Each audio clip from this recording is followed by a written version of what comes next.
Good afternoon. Savva from Savva Talk Spurs with Kuva99. Kuva, how are you today? Doing well. Still enjoyment from the weekend to be had. Good game to watch last night as well. Yeah, it was a good game, wasn't it? It was a good game to watch, actually. I don't know about you, and sorry, we shouldn't start talking about another club, but I genuinely thought Liverpool were going to snatch a draw at the end. I thought they'd just started looking that way, wasn't it? Yeah. But first of all, welcome to everyone in the chat. You are all more than welcome. Please stick your opinions in, and I will stick the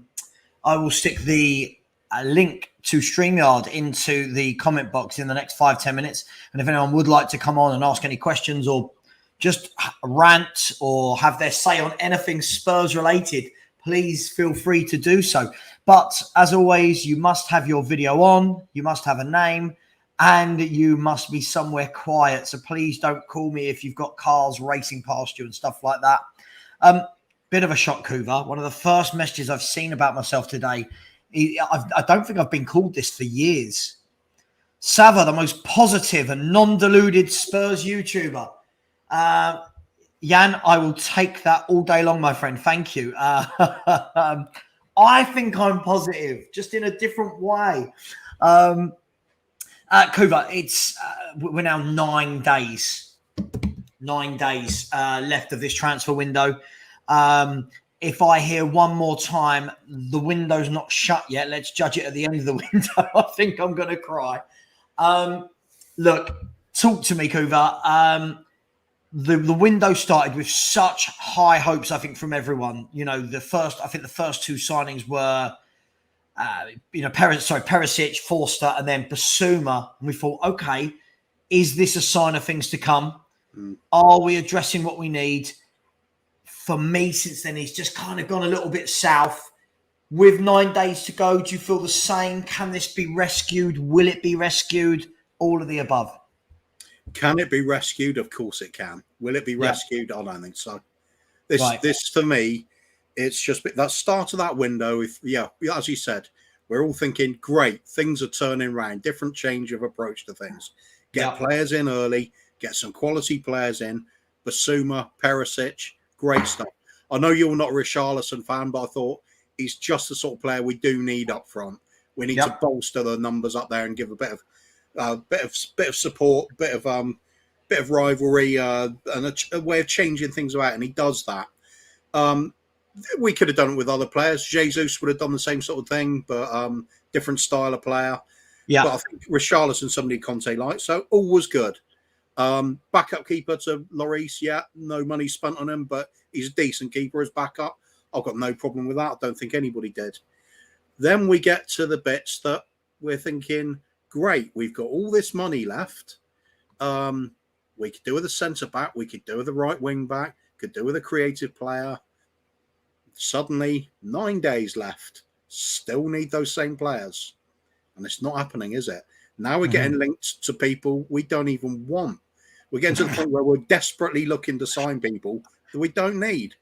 And it all stinks to me of, it started off as...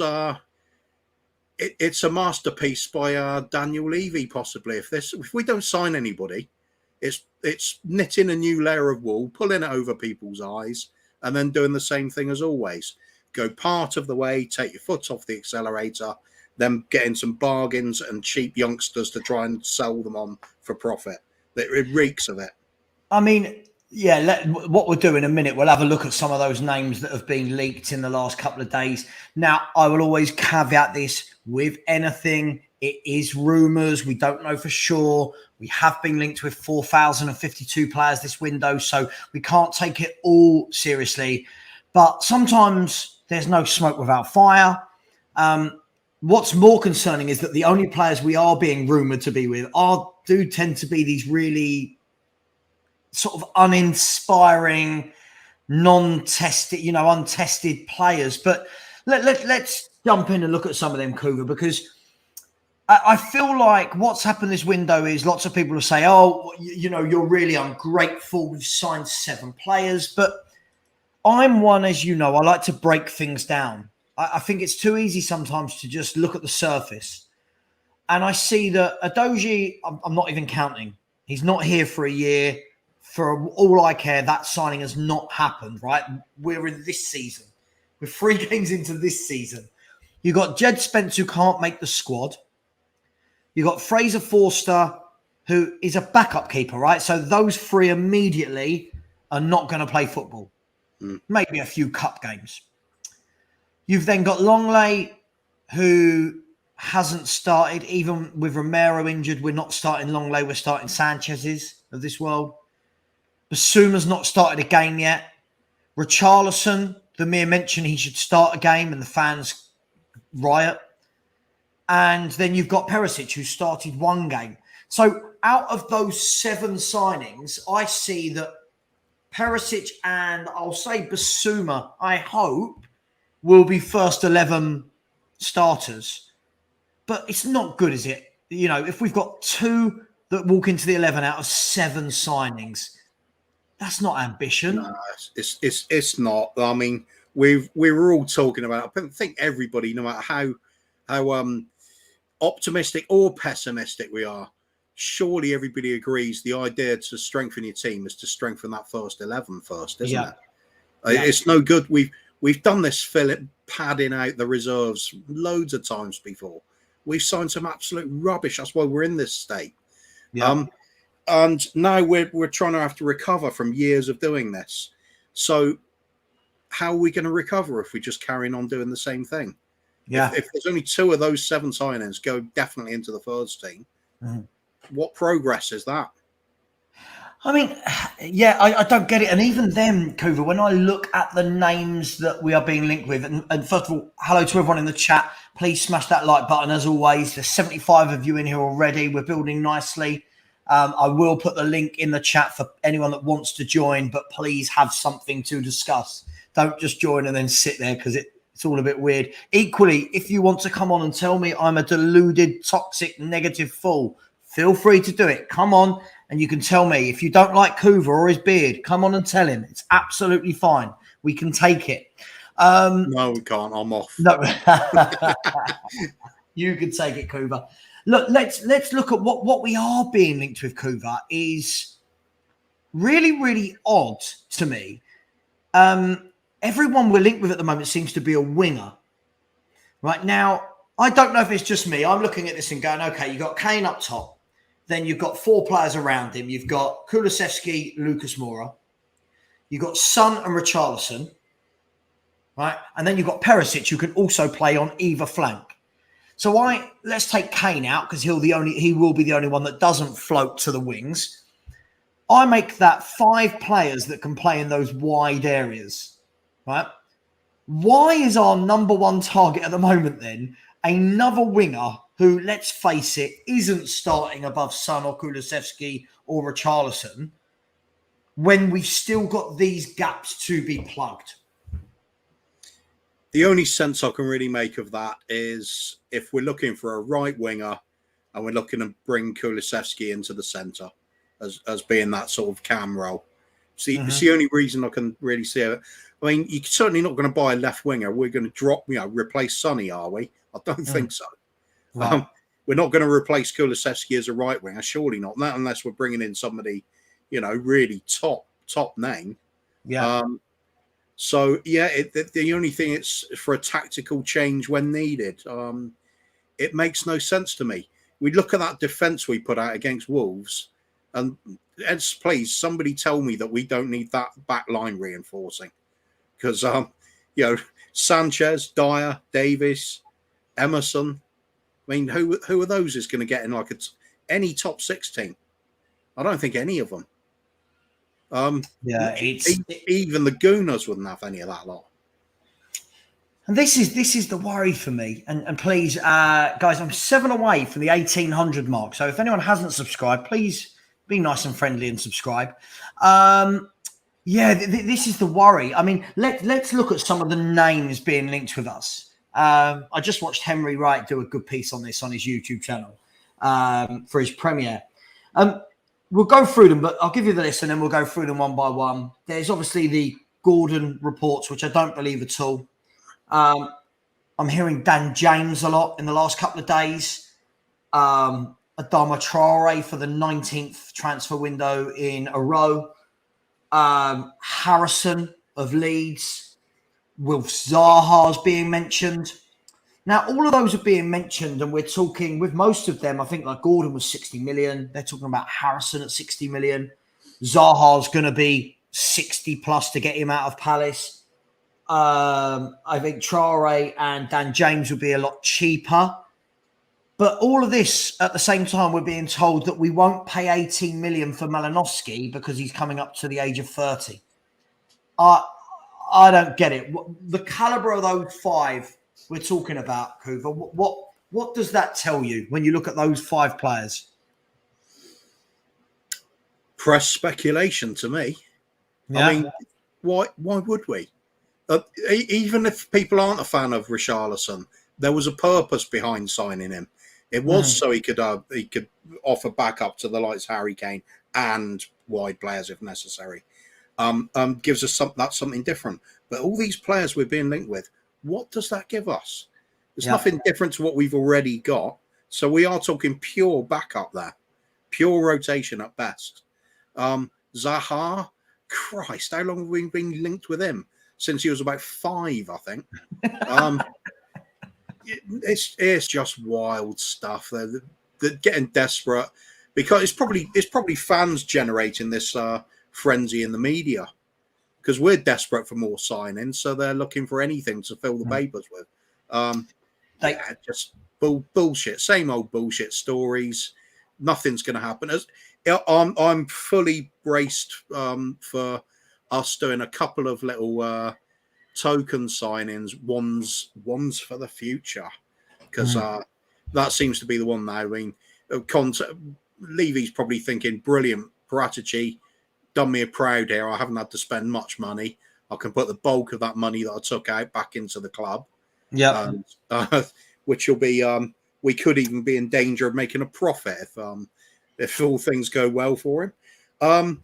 And then, where's the ambition? Looking to possibly making a profit on a window where you're trying to build a team to fit one of the best managers in the world. It's mental, absolutely mental. And then we got big portion of the fans saying, what a window we've had. Yeah. There's some good players being signed, but you've got to look at what we could and should be doing. I think that's it for me, Coover, is, and it always gets misinterpreted. As look, you and I were both on the show last night with Tottenham away, and I won't rant like I did then, but my point that I made, it's all right when I'm a guest, but not when I'm hosting. My point I think that I made last night was more around, this is more like do you remember Bullseye when it was, let's have a look at what you could have won. It feels like this is the moment to grasp it, right? It feels like we have a lot of fans. And listen, I love these fans. They're great. They get behind absolutely everything and they just accept whatever the club do. I've never been that yes man. I'm not looking at Spurs as a club now going, okay, right, more Udogis, more Jed Spences, more Dan Jameses. I'm looking going, we moved out the stadium to build this stadium to compete. That's what we were told. And every summer there seems to be a different reason as to why now is not the time. We were told, can't buy the centre-backs Conte wants. It's a year too soon. What a load of crap. Other clubs go and get these players. And if they can't, they go, right, who's next on my list?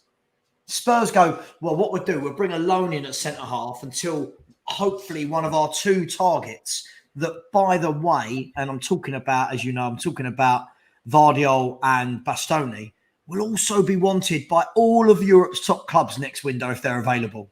Yeah. So it's little things like that where I feel this is it. This was the chance. I'm not saying we're going to have a bad season. I've said I think we'll finish 4th. Could finish 3rd if the other teams around us don't sort themselves out. But I feel it could have almost been a title challenge had we have gone, here's a centre-back of quality. Here's a centre-mid of quality. Here's a right wing-back of quality.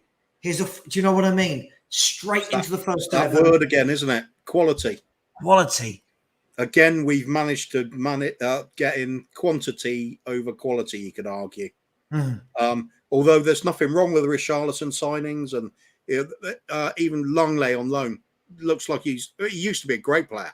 Yeah, we don't know agree. whether he's going to be recapturing that kind of form he used to have, but he could do. He could do. That could be great. But there's no sort of guaranteed, this bloke comes in through the door and you're going, wow, now we're onto something. And Milinkovic-Savic would have that kind of effect. Even a James Maddison, there's real intent there because we've seen the quality he brings to the Premiership. He can score goals. He can take set pieces. He's great at assists. He's really productive when he in that final third of the pitch. We need a player like that. Where is the right wing back? Surely people can't seriously be continuing to say Conte would be satisfied with Emerson and Doherty. God's sake. They're half the player they need to be, each of them. Doherty can attack a bit, can't defend.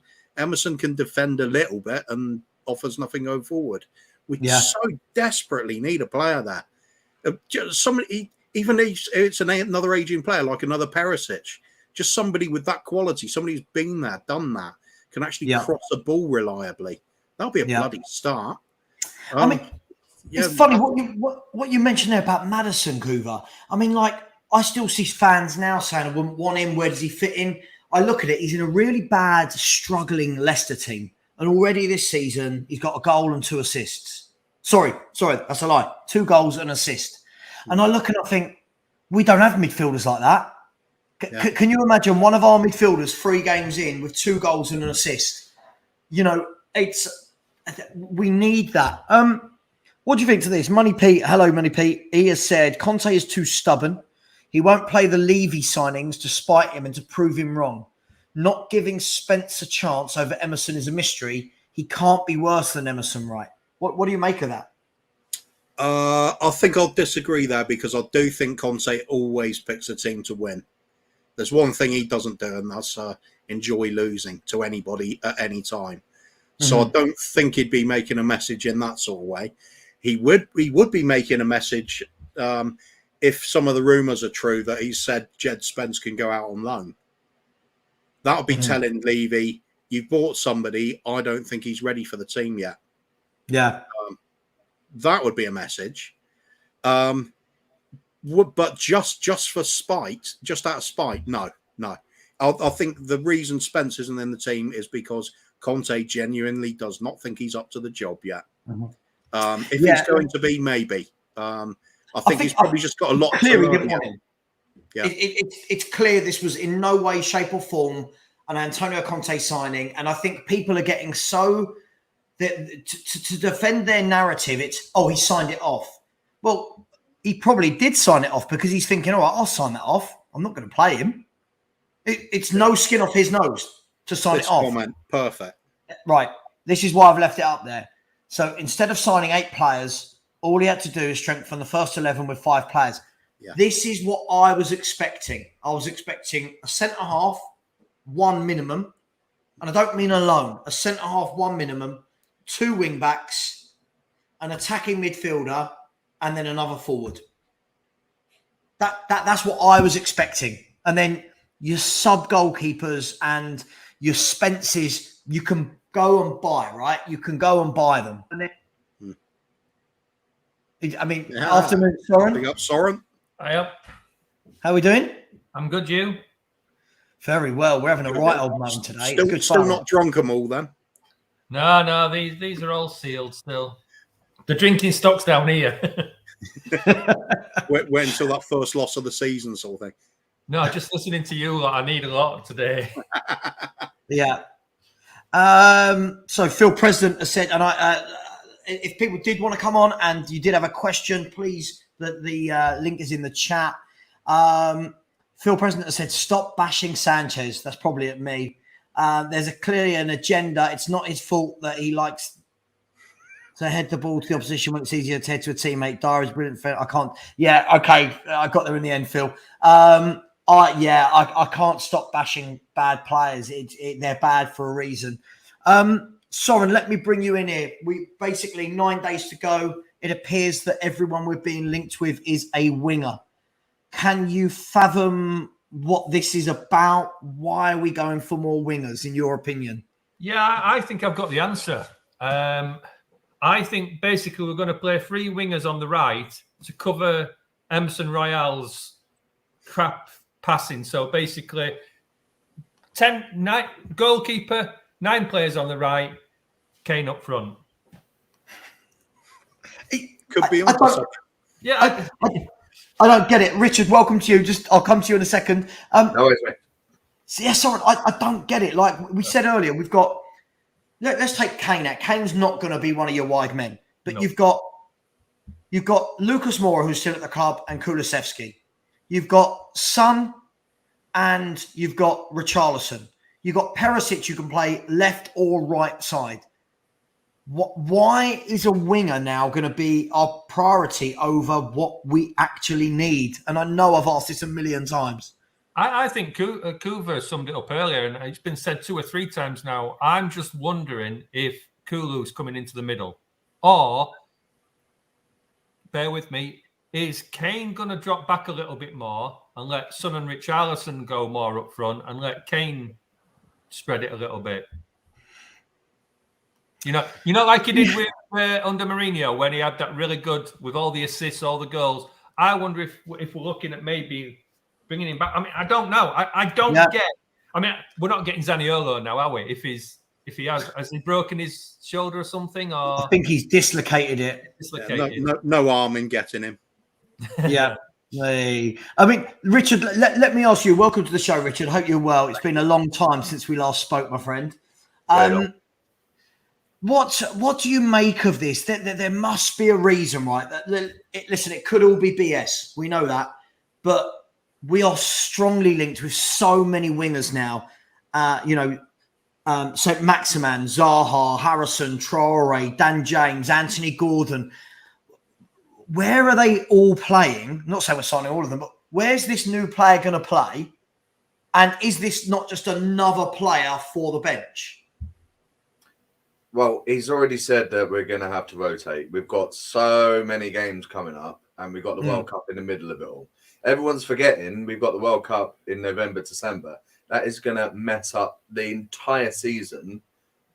So we're going to have to rotate. So the players are going to play. Those players on the bench are going to play. Yeah, but what about the other positions? Are we not rotating any of them? That's rubbish. They ain't coming in. None of them are going to be coming in. I can guarantee you that the only reason that Gordon has come up is because Chelsea now want him. So that splashes over, we're going to fight for Gordon. No, we're not. Guarantee you something goes under the radar. We're going to get someone like Maddison. Just quickly, I'll come back to you in a second, Richard. Luan, I'd like to see proof that Henry has said we're in a title race, because I speak to Henry every day, and what he was sending me this morning about Spurs did not suggest that he thought we were in a title race. But please feel free to show me. Richard, okay, so we're talking about rotation. We're talking about, let's assume one of these wingers comes in. So we've now got Kane, Son, Kulusevski. You've now got Lucas, Richarlison, and another. Spurs fans won't even entertain the idea of Heung-min Son, Kulusevski, or Kane sitting on a bench for 45 minutes. How are we rotating 3 in? There's my question. Let's be fair here. It's got nothing to do with what we say and what our opinion is. It's all got to do with what Conte wants and who he wants to put in the team. If Conte says, I want that player, Paratici goes out and gets that player. That's simple as that. Maddison will fill everything that we want. He plays on the left as well. So if Son gets an injury, or like at the moment, Son's not on form, slide Maddison in, he's going to perform. He's going to perform much better in our team than he is in Leicester team. Let's face it. Yeah. What's the, okay, Kuva, let me come to you with that. So this notion, and listen, I'm not saying I believe this or I don't believe it, but this notion that Conte says, I want that bloke, and Paratici goes, yes, sir, goes off, comes back. Have we witnessed that in any way, shape or form, in your opinion, this summer? No, and I don't believe that's how directors of football work anyway. Generally speaking, they'll be given they'll have the conversation with the chairman, conversation with the manager, or at least this seems the most logical way of doing it. Since I'm not there, I don't know their relationship, but it seems likely Conte's going to say, I want a player here, I want a player here, or I do like this player, can we get him? Now, players that I think Conte did want, Perisic and Richarlison. Why? Because they're featuring in the team already. Right. And he certainly knows Perisic very well, doesn't he? He's just said he's admired Richarlison. Makes sense. Now, the other ones that have come in, Basuma, he might say, yeah, okay, I can work with him. That's fine. But he's in no rush to get him into the team. Jed Spence, clearly not. Forster, irrelevant in a way because it's a backup goalkeeper. He'll probably be fine with him anyway, not too bothered.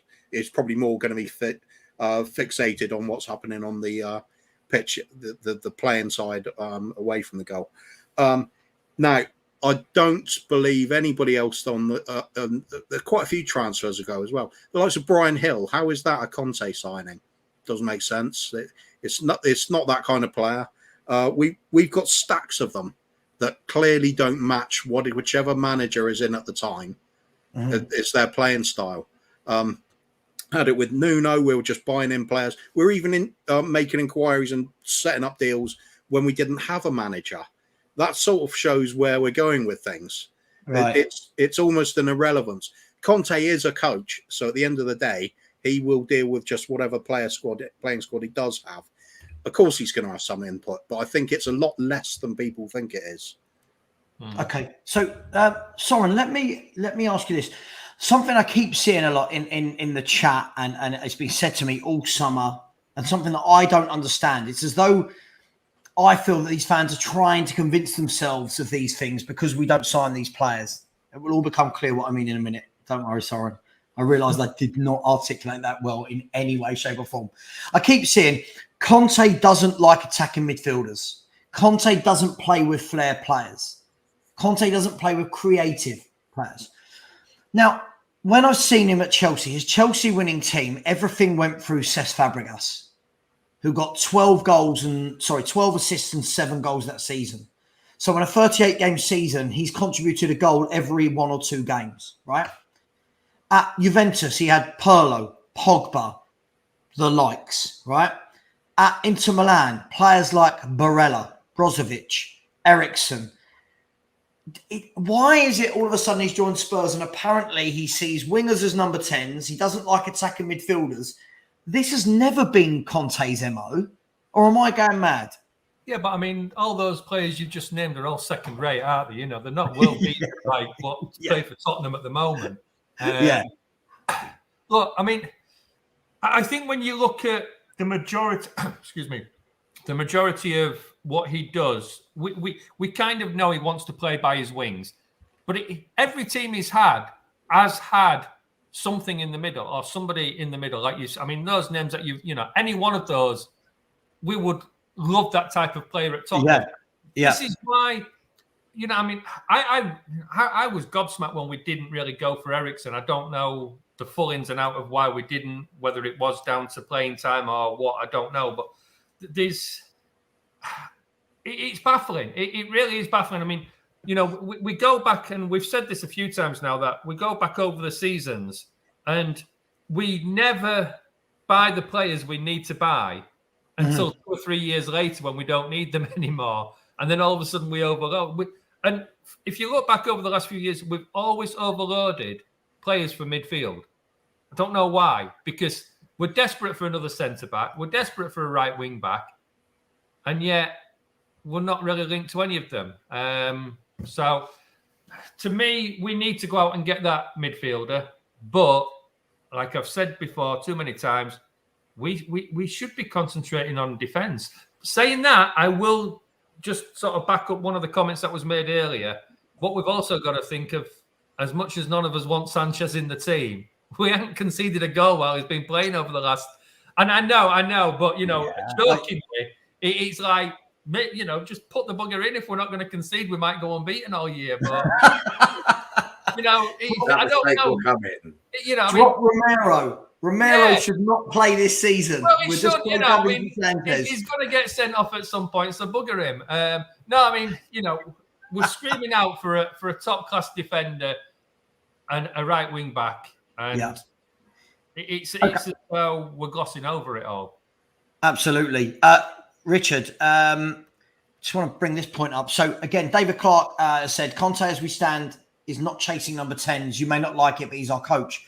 I feel like I didn't mention the word 10. I didn't say a 10. My point is that all the clubs he's had, if he hasn't had a number 10 per se, he has had someone in the midfield that controls a game and can be that conduit in the middle.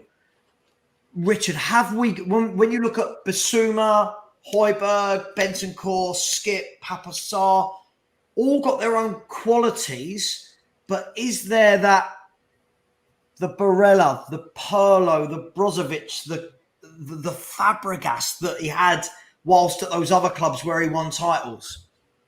No, I mean, I could see a little bit of it in Rodrigo Bentancur, but he's going to have to change his game for him to actually be that kind of player. He's not a naturally creative player.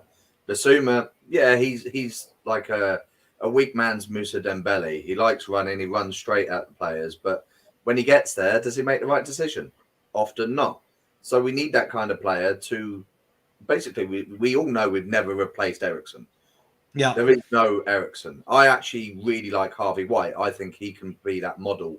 He may only be 20, but that kid's got a wand of a left foot and he deserves to be given a chance at some point this season if he's staying. I mean, would you rather see him play than Papa Sarr? There's a question for you. Oh, for sure. Yeah. I mean, he's come through our youth setup. I've watched him at under 23 level and he rips apart those teams down there. So why not? Papa Sarr has never played in the Premier League before. Harvey White is built to play in the Premier League. That's the difference. Yeah, absolutely. Just quickly before I move on, I know everyone else's opinion. What's your prediction for the league finish as we stand right now? Now, obviously, I'll caveat this, Richard, that in the next 9 days, we could still sign those 3 world-class players that we've been craving for about 2 decades. But as it stands right now, where do you see us finishing?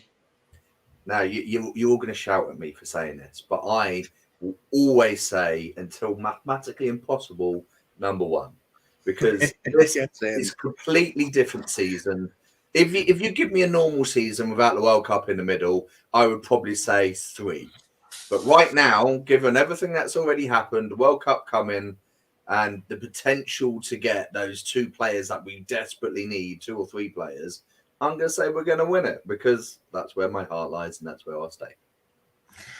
Okay, now if you answer the question for me honestly without this Spurs hat on, we're not touching Man City, are we? Let's be brutally honest here. I keep hearing about the World Cup and I get it, but Man City are the sort of team that will go, you know, everyone's latching on, I think, because they had a dodgy game against Newcastle, which they still didn't lose, right? Man City are the sort of team that could go between now and the end of November, not losing a game. They'll go to the World Cup. They've got their best players not even going to the World Cup. Is he? Haaland's going to be sitting at home, relaxing, training. You know as well as I do that the first game's back over. What is it? December? Is it Boxing Day or something like that? Man City will pick up where they left off. Do you honestly believe we can challenge them? Honestly, I actually believe that it all depends on the World Cup and how the players play in there. If most of them have a crap World Cup, then their head's going to drop. But if they come back buzzing, say England win the World Cup and Harry Kane comes back buzzing and is knocking in 1-2 goals every single game, of course we can challenge. We beat Man City both times last season. Don't care how it happened. We beat them both times. We've got them in November. There is a possibility that we can beat them again, and that will be their first or second loss. But they're not in. They're brilliant. They are brilliant, and they're the ones to chase. But they're not indestructible. We've seen that. Are they not? Are they not indestructible? They've won 4 of the last 5 leagues. The year they lost, I think they lost by, was it 1 point or something, or what? I mean, this is what I don't get. It's this leap of faith from 23 points off Man City to one window where we've signed maybe one player who's guaranteed in our 11, and all of a sudden Man City aren't indestructible and we're in a title race with them.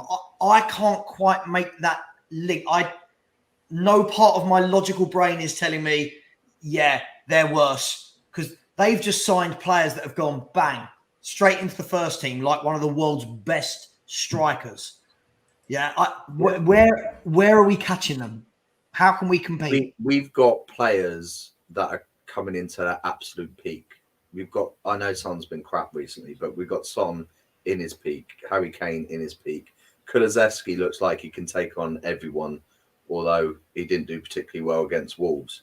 But every player has bad games. Once Son's back on form, Harry Kane's already hitting form, then we're obviously going to terrorise anyone. But yeah, they are miles above everybody. But this is football. Anything can happen in football. Anyone can win on any given day. We've proven that. We had Conte for half a season last season, and I was messed up, but we managed to get into fourth place. This is now a full season for Conte, a massively settled side, which we saw against Southampton.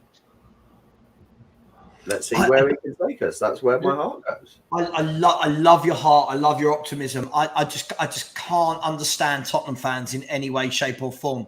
Kuva, I know you like to be sarcastic. Aside from the sarcasm, are we challenging City? City are a team that can go 20 games unbeaten, just off the bat. Win. I've watched Spurs these last 3 games, and all right, we've done well. We've picked up 7 points from 9 that none of us are going to sniff at. It's a good return. But I'm seeing a lot of frailties in there that could easily be punished. Yeah. Move on. Brilliant. Yeah, I've maintained that what I wanted from us this season is aim for 90 points, which I think is attainable provided we get the right players in. What we haven't done so far is get those right players in. So we're up against it. We are massive underdogs for doing anything in the league. So still aim for the 90 points, hopefully get the transfers in. It's the only way I can see it happening, because the current squad, we're going to be struggling. We're going to be in a battle for just retaining 4th place. I think the likes of Newcastle, them lot down the road, the noisy neighbours, as much as we don't like it, they have improved their team a bit. They're still frail, but we're still frail in depth as well. That's the thing that people are forgetting. They say Arsenal get a major injury, they're in trouble. So are we. Yeah, agreed. So I think this is what it all hinges on. These last 9 days are crucial. It's throwing away a really good opportunity or going for it. And if we go for it, getting a couple, 2, ideally 3 great players, but that isn't going to happen, is it? It's not enough time now, surely. If we did, that's really optimistic, though, isn't it? If we did, we have got a chance of starting knocking on the door. Let's get up there. I do think 90 points is we're capable of getting there, because you look at the players we do have: Harry Kane, Sonny. These are players that were getting most teams around the world. Basuma waiting to come in, who had an outstanding season last season, tore us apart. He's great backup to have. Romero to come back in the team. Imagine Langley to come in, a decent player alongside him. Imagine if we get that 3rd central defender in that's top quality. Imagine replacing Emerson with a proper wing back, or just a wing back. And then just get that creative force in there, like we keep saying, the Milenkovic-Savic, somebody of that ilk, somebody that's got that sort of guile, creativity, goal-scoring ability, that transforms this average-looking window into a really good one, and we could do things then.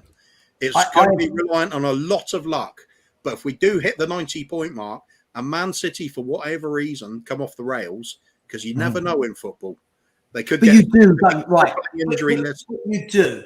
You do. This is the thing, and this is where I will take the heat for this. I will take the stick for being Mr. Negative, because I'm the only one that's being real, right? I get it, guys. We all support Spurs. It's lovey, it's dovey. We can challenge Man City. We haven't challenged Man City ever, right? In the last 5-6 years, we've not challenged this wonderful Man City team. We beat them twice last year. They still finished 23 points above us. We've not added quality to the level they've added quality to their team.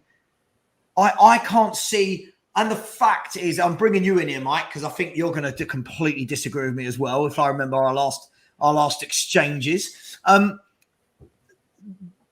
we did well with Conte last year, but this was a team playing once a week.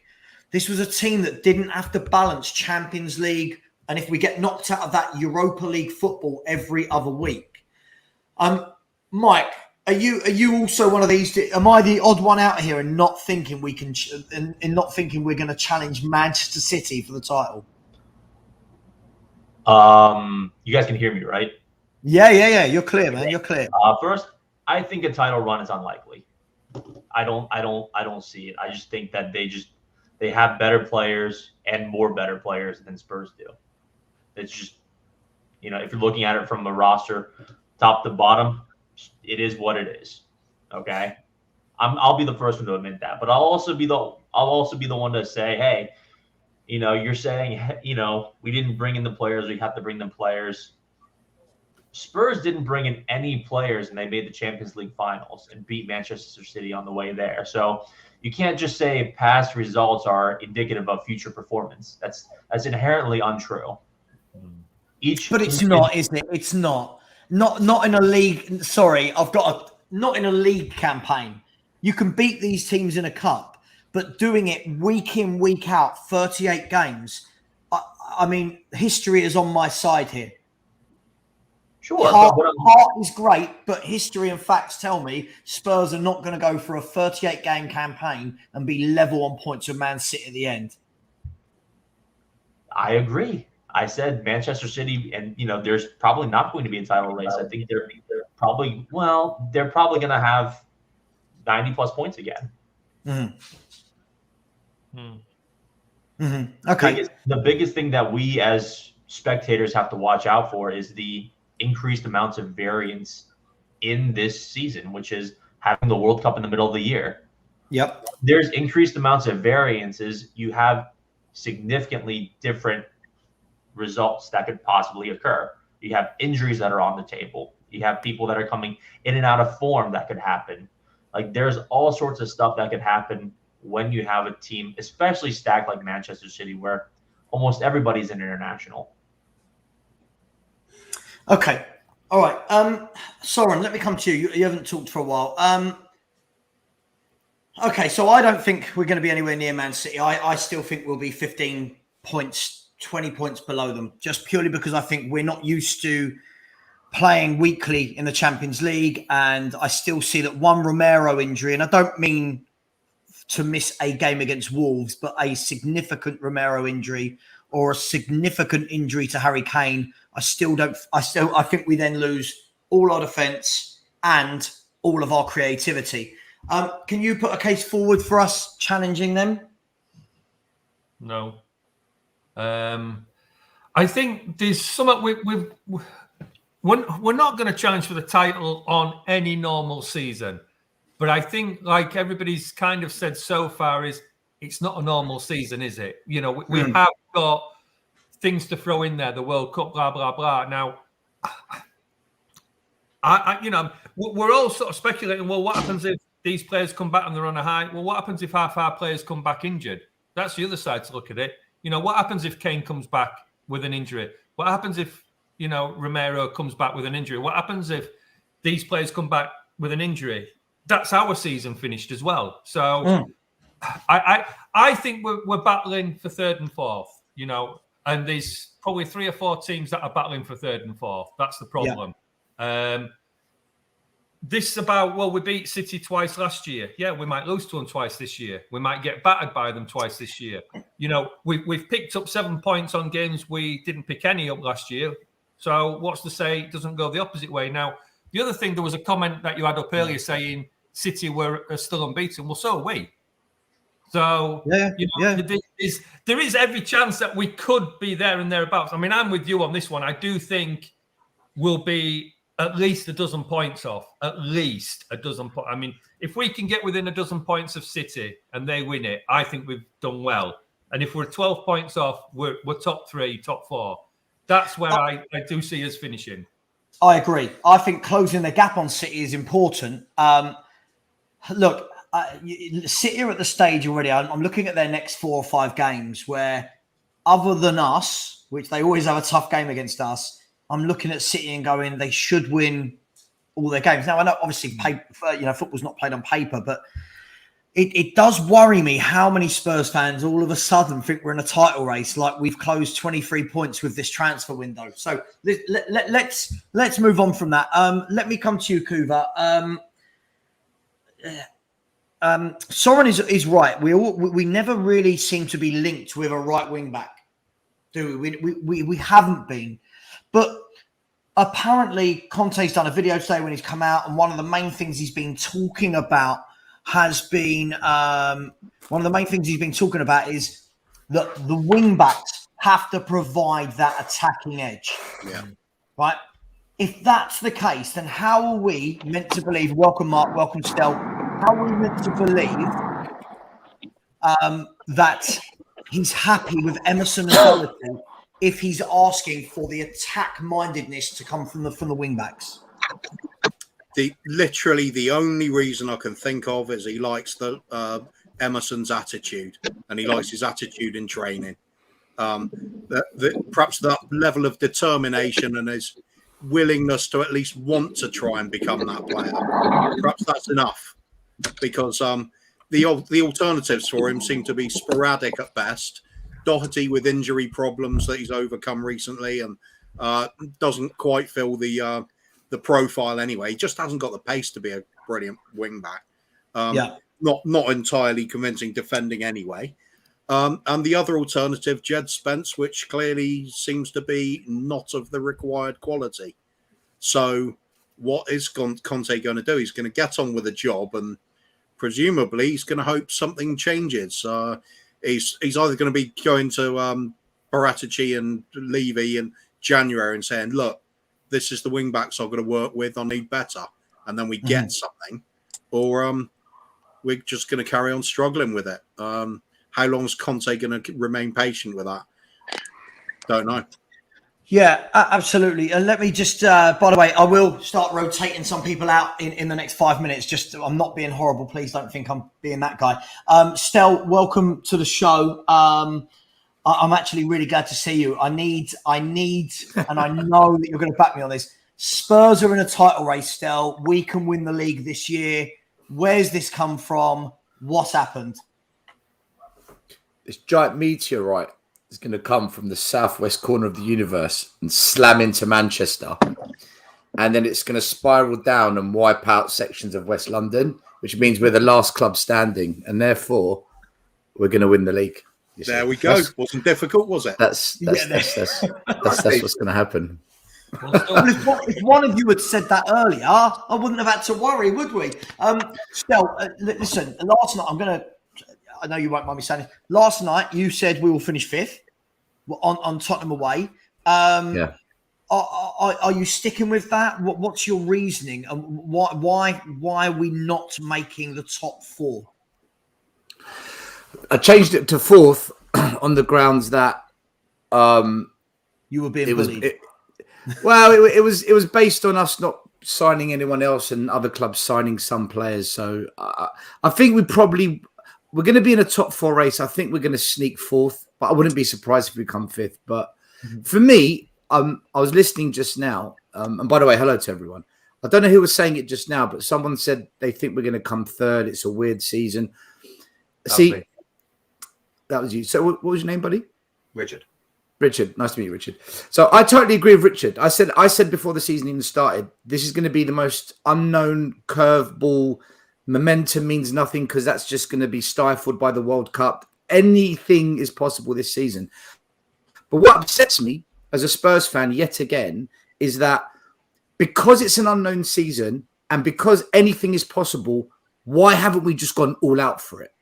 And even now, when you're seeing Liverpool and Liverpool fans, they are concerned. Their injury issue is serious. They've sacked their club doctor.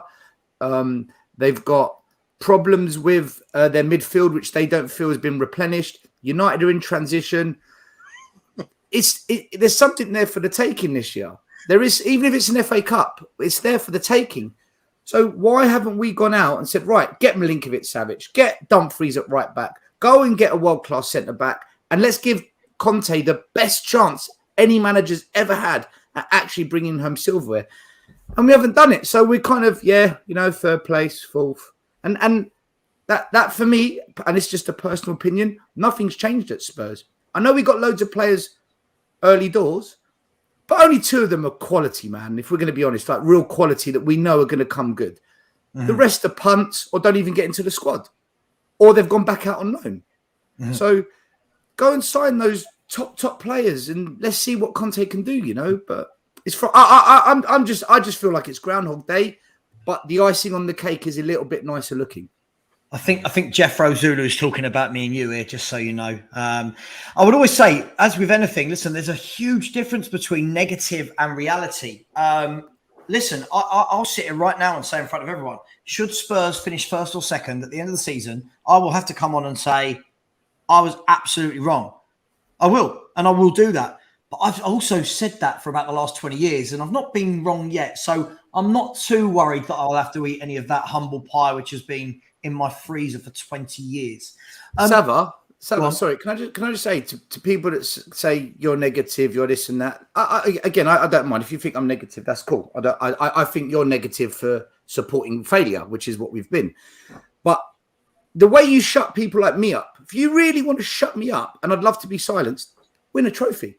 Tottenham, win a trophy. I've got no legs to stand on. I can't speak anymore. But because we don't, my voice gets stronger. And okay, I'm going to come to Pete from North Londoners, then I'll come to Mark. Everybody, please follow Pete's channel. North Londoners just started up. Him and his Arsenal pal have some right ding dong battles on there. And anyone is welcome. They'll let you on the show as well. So, Pete, talk to me. Title challenges, top 4, 5th. We've had a whole mixture here. Why is the fan base so torn? How are we all so diverse as to where we think this squad of players is going to finish? Surely we can't all be that different. The only thing I can think why we got this mad, everyone thinks this is like in a Batman film. Batman Begins, where they put that shit in the water and everyone goes bananas and everyone's got sort of their own delusions happening. That's what I see, because we are nowhere near challenging City. I agree with Stella. I think we're going to finish 5th. I just think, as it stands with what we've got, I don't think we've got enough in the squad. We ain't got enough in the first 11, let's be honest. Our football is dreadful. We've shitted some performances and got a couple of good results, but they will catch up. They always do. We had the same thing with Nuno last season. I was like, we're third, we're top of the league, three wins out of 3, and the performances were poor. It catches up with you. We've got a right wing back who, let's be honest, the only way he should be getting in the stadium is by winning one of your competitions. He should be nowhere near the team. And we set up to expose our biggest problems, which is wing back and lack of numbers in midfield, and it's carrying on. We're picking up where we left off most of last season. We got lucky last season. Arsenal ballsed it up. But other than that, we're woefully short. And if we get in Europe, we're going to play in Europe with Emerson Royal, a right wing back, and then you've got a 2-man midfield of Bentancur and Højbjerg against Europe's elite, who play free in there and have all quality players. We're going to get creamed, let alone in the Premier League. So just quickly then, Pete, Cello Vera is saying nothing. How has nothing changed? I know that's what Stel said, but how has nothing changed when we have 7 more points than this time last season already? Now, Pete, I don't know about you, but I feel like what Soren said earlier, there's 2 ways to skin this cat. So the first one can be, well, we've picked up 7 points in games that we didn't last year. Or you could say, well, hang on, we're 2 points down on where we were this time last season. And there's nothing to say we're going to beat City twice. And we're going to draw with Liverpool twice. So those points made up here could be lost elsewhere. So what do you say to this comment? Of course, it's perspective, isn't it? You don't know if them points have been gained or not until the end of the season. Because as you say, we could lose them elsewhere. I mean, people were saying about, we beat Man City last year, so we got a chance of doing them again. But then the next week, we went and lost to Burnley. Mm-hmm. I mean, not the president saying we're beating top teams. We can beat anyone on our day. We know that. But we can also lose to anyone on our day. and they could be and really poor teams, as we saw last season when Brighton come and beat us at home, Wolves did, Southampton did. It's in our locker to do both. We're not Can I just say, though, sort of answering to Pete what he just said, and I keep hearing this over and over again that we scraped fourth because Arsenal fucked it up. Well, we kind of fucked it up slightly before them by letting them back in the race.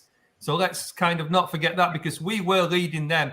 And had we both fucked it up. We had it twice. We had it, then they that's had what it, I'm saying. then we had it. We're a lot of, and I don't just mean you just there. I mean, you're hearing it all the time that, we scraped by because Arsenal let us in. Well, no, we let them back in the first place. So we've got to remember that now. Yeah, but it's still only 2 points, isn't it? It was still 2 points. And they had no striker. Yeah.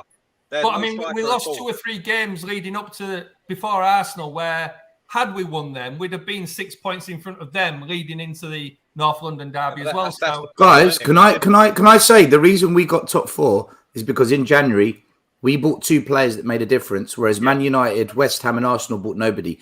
That was the difference. Now let's look at this transfer window. Arsenal have fixed their key problems. They've got their striker. They've fixed the left back substitution issue, and they've got a quality centre back in Saliba.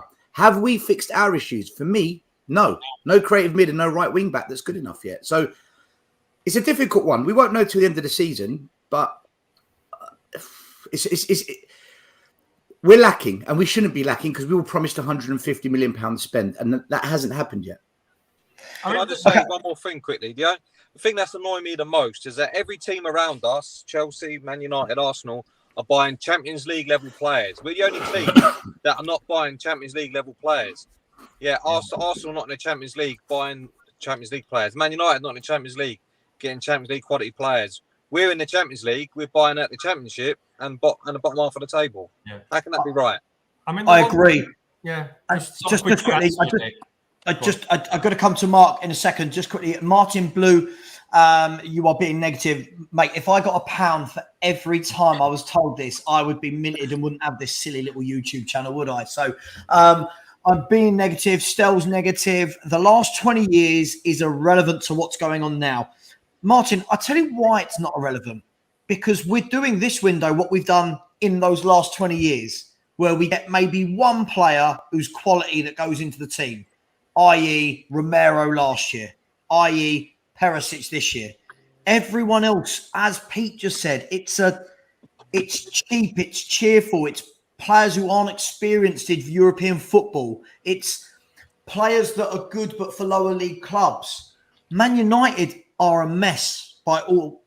I think we all agree Man United are in a bit of a mess. And Man United are buying Casemiro, a 30-year-old in his peak, one of the best defensive midfielders in the world, who's just won the Champions League. We're buying Jed Spence, Adoji, Longley on loan. For me, there's a huge difference. Mark, where do you sit with all of this? Because we haven't heard your opinion yet. Where do you sit with this, mate? You're on mute, mate. Are you on? Try that again. Okay. What do you mean, as in terms of winning the league? Just where we are. Look, we've had opinions from 1st to 5th. That's a huge swing. What do you think, mate? I do think we'll finish in the top 4 because the only way I'm looking at it is that no, we haven't played well. I mean, God, I went to Wolves on Saturday, and yeah, I mean that was terrible. I mean, it's blatantly clear that yes, we do need another centre back. I mean, Dyer and Davis were, I mean, unbelievable. It was just ridiculous. But what I'd say is we've got Arsenal. I'd say Arsenal at the moment are playing at their absolute best. I don't think they could play any better. We are scraping result, but we're not conceding really. But we can only get better. So that is my thing. So I do think we'll finish in the top 4. But yes, as for title challenges, I just can't see it.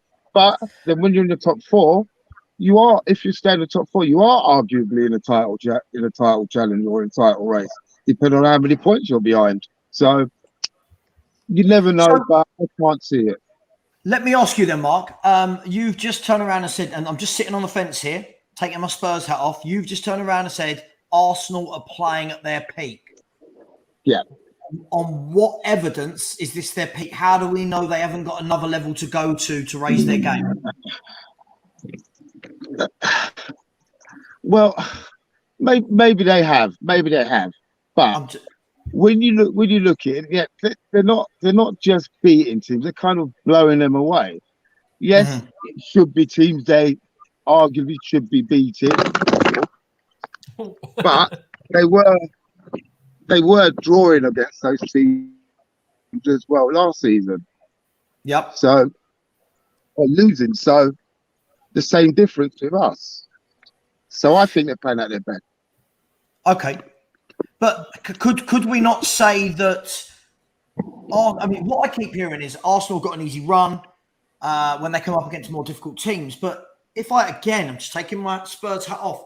Isn't there the argument that if they start with that easy run and get 7 wins from their first 7 or 6 wins from their first 6, that puts points on the table, sets them up nicely for the season, breeds confidence into the players, and with confidence comes consistency? Isn't there that argument to it as well? Yeah, there is. But the thing is, when people say easy run, unless when you get to like the end of the season, like when we played Norwich, they're already down, nothing to play for. But before that and in between, I don't believe that there is any easy games in a Premiership. Anybody can beat anybody. There were some shock results last season, except there's been some shock results this season so far as well. So there's not really an easy game. Because look at us, we're so happy that we bloody well beat Wolves. When, yes, on paper, we should beat them anyway. And Southampton, on paper, we should beat them anyway. So never really easy games. Okay. So Savva, can I ask Mark a question? Yeah, go for it. Mark, you think we'll finish top 4? I said we'll finish 5th, but if we sign a player or two, then I think we will get 4th. But is that acceptable, finishing 4th? Is that why we built a stadium and training ground and increased profits so that we can keep finishing top 4? Because as a fan, I got that for 5 years under Poch, but I would have given up all of Poch's years to win an FA Cup or a trophy. No, of course, not with investing in a stadium, training grounds, etc. Masses of money comes in. I mean, I've been a Spurs fan for 45 years now, and I haven't seen us win a league. And of course, as soon as we built that stadium, I thought probably like everybody else, this has got to be the time now. Surely, you don't have that sort of infrastructure and then just let it go. But it does feel like, as I say, I keep saying, I don't know where this 150 mil thing's gone, because as far as I see, we haven't even spent any of it. It was never there, mate. It was never there. Yeah. So I don't know. It's a strange one, that. But yes, we should be. This is what I wanted. Title. This is what I wanted to move on to, guys. I'm going to come to you, Richard and Mike, for you two here for this. This 150 million, right, is almost becoming this kind of mythical beast.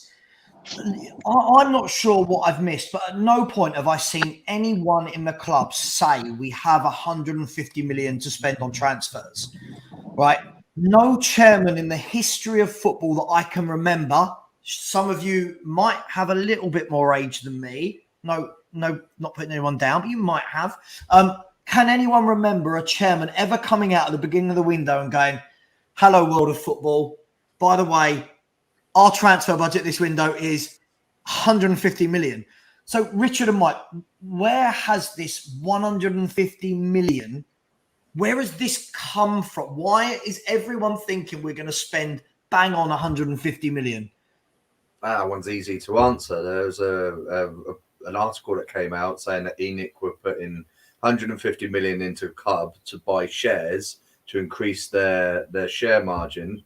But we have to take it out. We've taken 100 million from that 150 million into the club, but they didn't say it was all going to go on transfers for the first team. They said most of it was going to go on transfers for the first team. No, they didn't. But that's what Ali Gold said. No. What was said was that there was 150 million's worth of money to come from shares, and it will be split between on and off field finances. It was never said for transfers. There was no thing in that, and Ali Gold didn't say it was all for transfers. What he said was it was for on and off field activities. I never said it was all for transfers. I said no, but that's what I'm saying. It was. Yeah. I mean, everybody going on about this 150 million pound. It was smokescreen. They had to announce it because they're a private company or a public company, whichever way around it is. It was never stated that it was for any of it. It never said any of it was for transfers. It said it was to help on and off field activities. Build the Yeah, change. On field could be a goalpost. I think the other part to that was it said it was to give the club greater financial flexibility. Now you could read that as it gave us the opportunity to spend on credit card and then pay the credit card off at the end of the month. Exactly. Yeah. But we never spend up front, do we? We always go with this amount per month for 50 million years or whatever Levy sets You out. could maybe argue we have this time by buying those players in early. Yeah. Savva, I've got a drop, mate. Thanks for letting me on. I'll see you in a bit. Yeah, see you later, lads. Good luck. Cheers, mate. Bye-bye. See you later. So Savva, you were wondering why Daniel Levy had to disclose that he's investing No. $1 million? No. I'm wondering why Spurs fans think that the transfer budget for football players coming into the club was 150 million. They've just run with that number. Well, let's look at the numbers so far. So we have Richarlison for 52, Yves Bissouma for 26, Destiny Udogie for 16, and then Jed Spence for 13, right? Mm-hmm. So that sum is 108 million. All right. Then you have Romero's loan becoming finalized. You have to dish out an additional 40 million for that. But that 40 million would have been put into last season's figures and budget. That wouldn't be in this summer. For the finalization of the transfer? We haven't paid the money for Romero. It's been paid over 3 years. They've agreed it. And also, if you take into fact the players that we've sold or sent out on loan, we've actually spent a net under 60 million. So actual money spent total is under 60 million. I have net around 85. How? 60 million. And we're selling, and we're about to put Tanganga on loan with an obligation to buy for 20 million today. Because we're just talking fees here. We're not We talking get money for the fees. wages. We're not talking any of that. See, we've So still I got just to pay figured regular. extrapolating over 3 years, the Romero fee being, about 15 million a year. Yeah, but surely, Mike, we can't say, oh, well, there was 150 million and 40 of it was from a transfer from last window. Because how are we ever buying in better players if we're always paying for last window? The same with Udogie. Like, Nobody pays up transfers all in one fee and all in one go anymore. No. I'm not saying that, but then this whole myth that there's 150 million for transfers this window. If 40 million of it was from Romero, that's not a transfer this window, is it? That's a transfer from last year. Right, but that's kind of how loan to buy options work. No. I fully get how loan to buy options work, but what we can't have, again, that's the wall being pulled over fans' eyes. If they are factoring that 40 million into the 150 million apparently that's being spent this summer, then we are bigger fools as a fan base than we think we are. If we are taking that into account, we are fools, aren't we? I also think Tottenham have to spend at the right opportunity. You know what I mean? When's the right What you mean? opportunity? You mean when they've got a world-class manager, the best stadium in the world, Champions League football, Two best super strikers. rich concerts, two of the best strikers in the world at their peak. If this isn't the opportune moment, I need Spurs fans to tell me when is. Next year. Next year. And what would it be next year? Next year. That's the word. Next year. Yeah. Look, Mike, I know we disagree on this, but mate, you've got to tell me, right? Why is this not the opportune moment? Please, why? I just think if you look at the players on the market, I struggle to think that there's 2 or 3 that's going to make us beat Manchester City. Milenkovic-Savic Not going walks to make into our team. Not going to He make. walks into our team. Don't buy Richarlison. Get a better striker than Richarlison that actually challenges the front three. Because at the moment, our front three can play shit and they don't get dropped. If Richarlison was Jesus or if Richarlison was Haaland, they'd get dropped. Like, Mike, do you know what it is? You said we spent 108 million, right? We've bought roughly 6 players. So 108 divided by 6, what's that? Approximately 18, 20 million. That's the average price. That included Udogie. That's 7 players. Including Udogie. So on average, we're spending between 15 to 20 million per player. This is the problem. Because when all these years, the one thing that I always had to argue against was fans saying to me, but we can't compete with oil money. Chelsea's oil money. Look, right, oil money's gone now. That has gone. Some new guys come in. He's not oil money. 50 million Cucurella, 40 million Koulibaly, 30 million Aubameyang, 60 million Gordon. Pow, pow, pow. And I'm like, hold on a minute. Your oil argument is dead. That never existed. It's about ambition. It's about an owner that comes in. And this is just my view, right? It's about an owner that comes into a club and says, I want this club to win trophies. I want to be a chairman that everyone says he won trophies.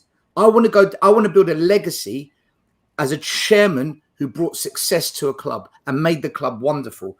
I've never, ever, ever felt that with Levy or Enoch. I've always felt there's caveats and stipulations and constraints, and we've got to build for the future. And next seat, do you see what I'm trying to say there, Mike? Or does that just sound like hot air to you? Absolutely. But I also think a chairman has a fiduciary responsibility to the club to make it financially stable, to make sure that there's a very good product for people to watch. Dude, Arsenal for years were paying back the Emirates, and look at what happened to them. They went from being perennial Champions League, contenders, title winners, to being outside of the top 4 for the last 6 years. And they won 4 FA Cups.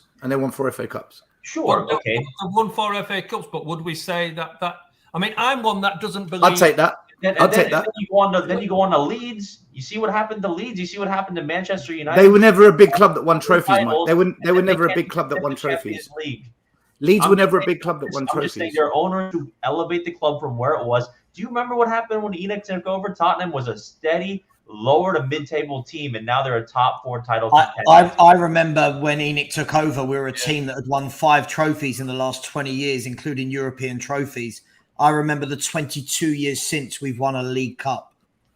I mean, the thing is, we're jumping in there, though. Is it Stell? Is it Stell? Yeah, Stell. Yeah. The thing I think we've got to look at is we're talking about winning cups and things like that. In theory, over the last 5 years, we could have won Champions League and we could have won FA Cup. And the league. So, things could have been different, and then we wouldn't be sat. And it's the same people, the same scenario. It's could have, would have, should have. And we should have won the league. We should have very easily won the Champions League. But there's a reason why. It's because if you look at it, right, we spent roughly 300 million under Poch. I know net is less, but let's just look at how much we spent. We spent 140 on Jose. We've spent with Conte this summer plus January roughly 130, 140. You're looking at 500-600 million pounds, right? How have we not won a trophy? I'll tell you why. Because we'll spend 140 on 9 players, 105 players, whereas Liverpool, City, Chelsea, they'll buy 5 absolute top players at 50 million a pop. We don't want to do that. We're not a club for whatever reason that doesn't want to say, right, this summer we're only going to buy 3 players, but they're going to be top. Yeah. And in January we're going to buy 1 player. He's going to be top. And then next summer we're going to buy another 3 top. Before you know it, you've got 7 or 8 absolute top class players. What we do is we buy a couple of really good players, a couple of let's see what happens. Then we just take some absolute punts. Yeah, you can never ever build success like that. I don't know any club that's done that.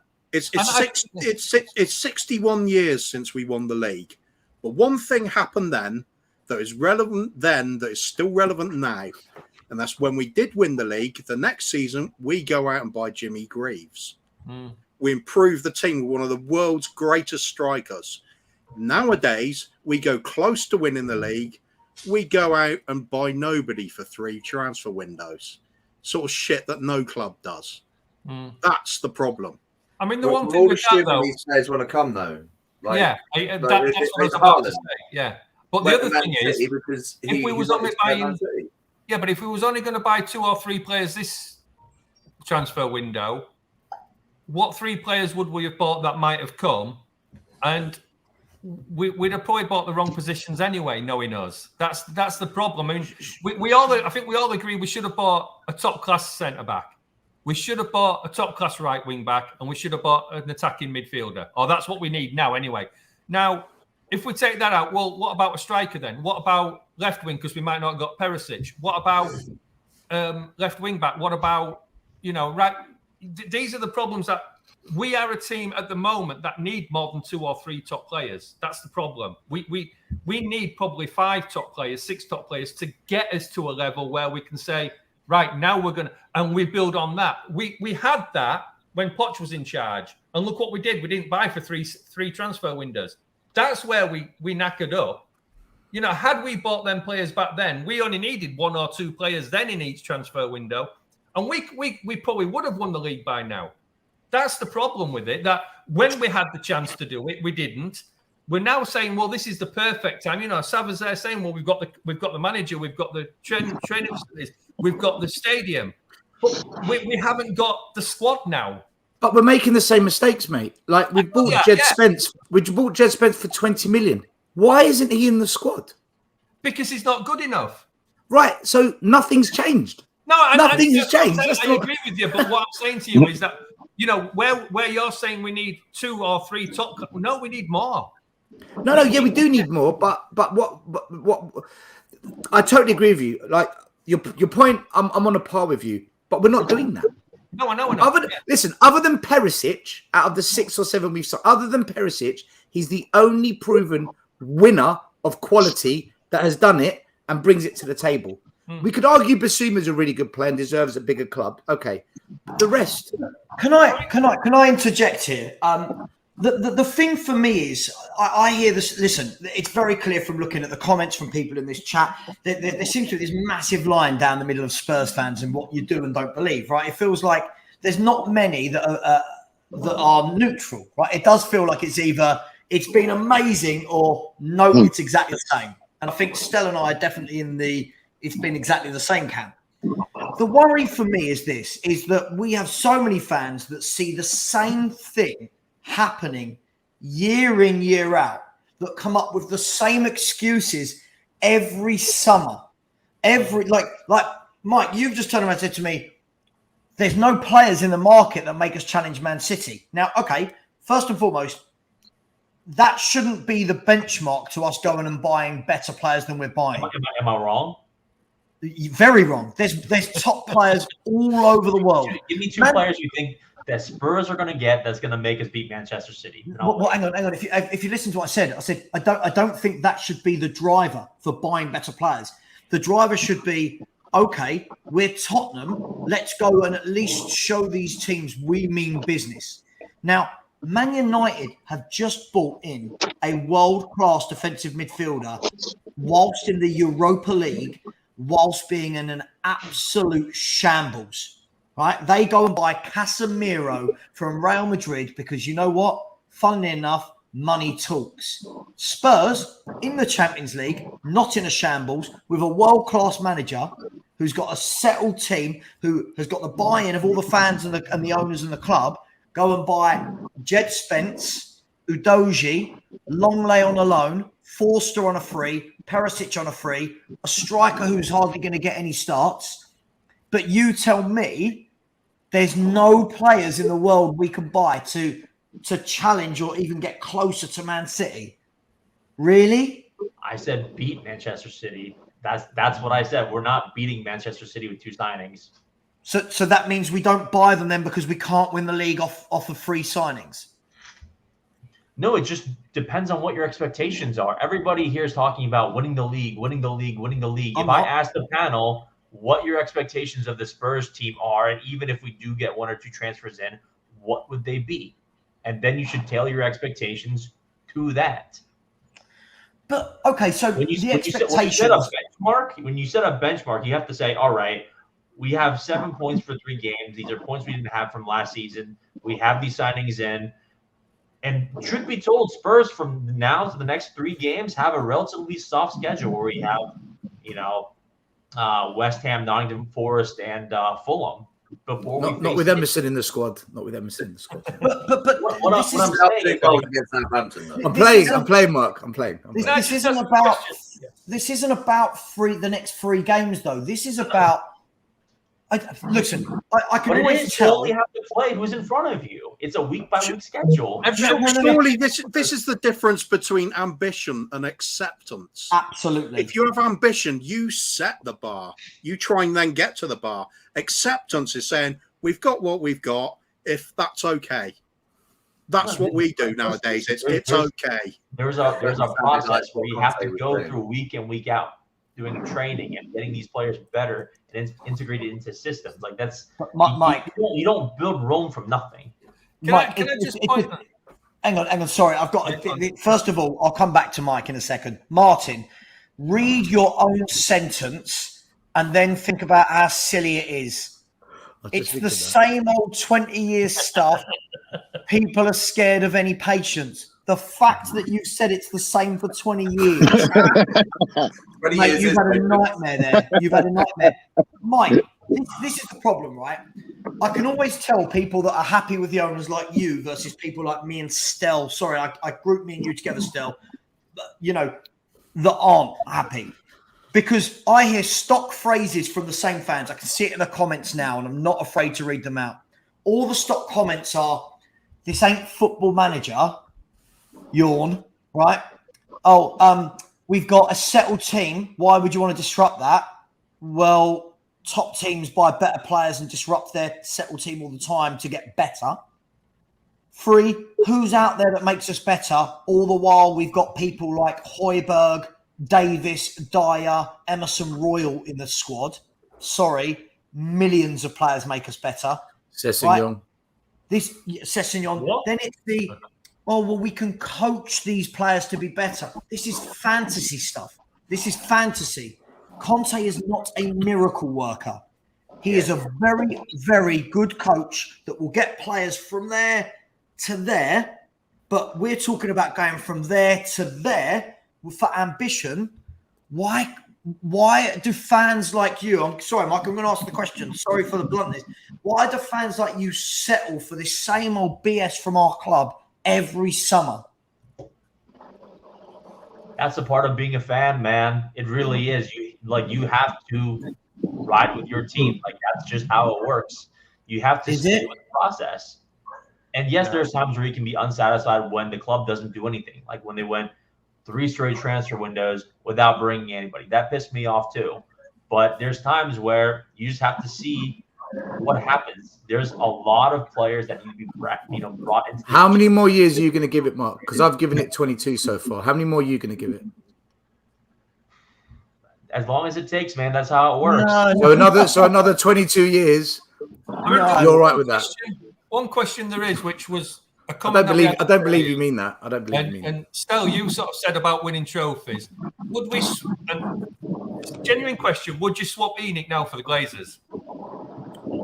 No, I think they're just as bad. But they've won trophies. I'd swap Man United's last 15 years for ours. Yeah.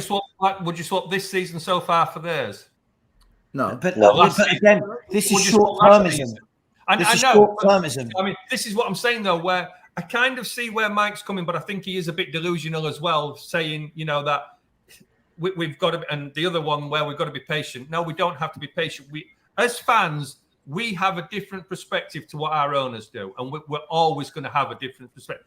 The owners want to be profitable, and they want to run what they see as a successful club, which means that they are bringing profits in. They are making money off that club. Us fans want winning. We want to win, and we want to win now. We don't want to win tomorrow. We don't want to win next season, the season after, the season after. The problem is, as fans, we will always look at it different to them. Right. We can't be saying. I mean, I say I'm not necessarily a Levy out. I'm not necessarily a Levy in. But there does come a point where you've got to say enough is enough. We've got to see something happen on the pitch. That we've built this great legacy in the sense of we've got a fantastic stadium. We've got training facilities, we've got this, we've got that. And like you said, we've now got the best manager or one of the best managers in the world. Mate, if we're not going to back him now, when will we? Shall I tell you what I want? I'll tell you. I'll tell you exactly what I want as a fan, because I'm realistic. I don't think no club's got any divine right to a trophy. You've got to earn it on the pitch, right? Yeah. There's 5 guys I sit next to at Spurs. They're all from the 60s, 70s, and they always tell me that the best football they've seen was under Pochettino. They say, we know we won nothing, but they've never seen football like that at Spurs. They were just, it was better than the 80s. And the one thing that kills them the most is after the Champions League final, when we were hot property, like we were on the radar of all of Europe, the stadium was built. That was the summer to go and get a Dybala, a Skriniar, and take that team to the final level. Just like when Liverpool bought Alisson and Van Dijk, the final. We didn't do it. We bought Ndombele, Lo Celso, and Sessegnon, right? They all flopped. Yeah, the thing is with Ndombele... Right, but so I'm looking at it now. I'm thinking, right, have we learned from those mistakes? No. Conte's come in. He saved our season. We got a couple of decent signings in January. We snatched 4th place. Happy days. Right. Now let's do the summer that we should have done under Potter after the Champions League. And I look at this window and I just feel deflated, man. I just feel let down again. And I see the same things happening. If we go and buy 2 or 3 top players before the end of the window, you won't see me on any YouTube shows anymore. Because I'll be so satisfied. I know. Do you know what? Still, at the moment, I'm gutted, man. I'm gutted again. This is what gets me, though. It's Spurs fans, and I don't mind calling that Spurs fans. We have so many excuses in our back pockets. It is unreal, right? Look at, I'm about to show you a few things, right? Where people, they don't know what they think about Spurs. They just want to look positive, and I can prove it, right? So Faz and Martin Blue, the things they've been saying, we're in the right direction. We're a big club. We're better than Man U. Chelsea are poor. Liverpool are crap. We're winning titles, blah, blah, blah, blah, blah, blah. So we're a big club that are heading in the right direction. But Casemiro's not coming to Spurs. Who's going to pay us 350k wages? Ridiculous, right? Then don't think we're a big club then. If you don't want world-class players at your club, because we won't pay the wages, we are not a big club going in the right direction, right? They just joined Man U for the name, right? Sorry, so you're telling me Casemiro wouldn't have joined Tottenham to play for Antonio Conte had we have bid for him instead of Man United, right? I'm seeing, I can't understand it. You think you can fill every slight weakness in our squad in one window? Slight weakness? The right wing back's a major problem. Martin Blue, the point is, from this window, only left wing back for me has been solved. Only left wing back with Paratici. Nothing else on the pitch at the moment has been solved with a first-team player, right? This is how can I compare this transfer window with previous ones? Quite easily, because again, it's volume over quality. Listen, I get it, guys, right? We'll move on from this conversation in a second, but it's so much. I want to be a better fan. I want to show how much I support the club, and everyone else is a terrible fan for not buying into this 22-year process. But the arguments don't make sense. There's no players out there for us to buy. Really? There's no players that make us better and could challenge. It's unbelievable. Get a top centre-half, get Milenkovic-Savic in midfield. There's a plethora of right wing-backs out there in the world. Get a proper team. Bring Kostic in at 16 million euros. Put Perisic on the right. This isn't rocket science. Sorry, let me put a question to you, Sav. What centre-back are you bringing in right now that we any of Inter Milan's back three, De Vrij, Skriniar or Bastoni? Bastoni probably won't leave, but Skriniar will. Yeah, Skriniar and De Vrij. If you pay the money, they'll come. They've said they're not selling Skriniar. They're not selling Bastoni. De Vrij is what, 31? Go pay 45 million pounds to Crystal Palace and get Anderson. He's top. Skriniar would have been sold had we put the money in. Anyone's better than Dyer, man. Dyer and Davies. Okay, Richard, let me fire the question back to you. Let me fire the question back to you, Richard. right? First and foremost, I am not a scout for Tottenham Hotspur, right? I'm not paid. I'm guessing our scouts are paid hundreds of thousands of pounds a year to do this very job. You're telling me that they haven't been able to identify across the whole of world football centre-backs better than Eric Dyer and Ben Davies? Because if that is the case, then they need to be sacked immediately. You have got players like Hincapi, yeah, Undercar, yeah, for a start. There's two. You've got the Ibanez at Roma. Koulibaly was available. Chelsea got him. Koulibaly at 40 million. There are players everywhere, but it's always, if they're Fofana. not available. Pay the money, you get Fofana. What, 90 million? Oh, we were 70 million. No. Fofana's absolutely. But hold on. This money shouldn't be a problem. We're the 8th richest club in world football. Money shouldn't be an object. But it always is with us, though, isn't it? Put the money up. Right, there's the argument. Ambition. Put the money up and get Cucurella. That's what we should have done. We don't make signings like that. This is the problem. This is the problem. So when people are telling me what players are out there are better, let's be honest. Take Richarlison away at 52, 60 million, whatever you believe, with add-ons or whatever. And then every other signing, like 25 million was our tops with Basuma. That's despicable for a Champions League club. How many of you thought we would start this season with Davies and Dyer in the starting back three? Because I didn't. No, I never thought that was going to be the case. No, I was actually very confident of that. that is the one feeling I think that I'm the most surprised at, that we did not get a top quality centre back in. That is, I know this sounds stupid. I can pass on the right wing back. I can't. I'm not saying we shouldn't get one, but if we'd have got a top quality centre back, then I could have understood not the right wing back. But I just don't understand that we haven't got any of them in. This is what I mean. So let me ask you guys. I'll put this out to you, all of you then. And sorry, talking Barca, I'm going to come to you in 2 seconds. I apologise. I'm confused by your name and it's Spurs, but absolutely happy for you to be here. Let me ask you this then.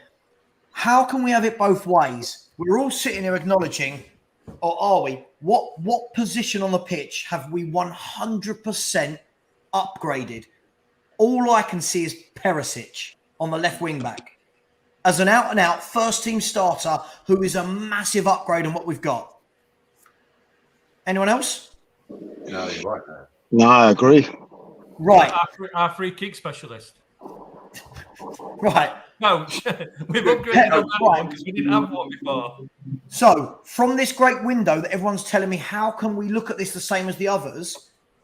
From a panel of 8 people here that all have varying opinions, no one can sit there with any certainty and a straight face and say, 1, 2, 3, 4, these all go in and make us 1,000,000 times better. Just Paratici, who's 33 and on a free transfer.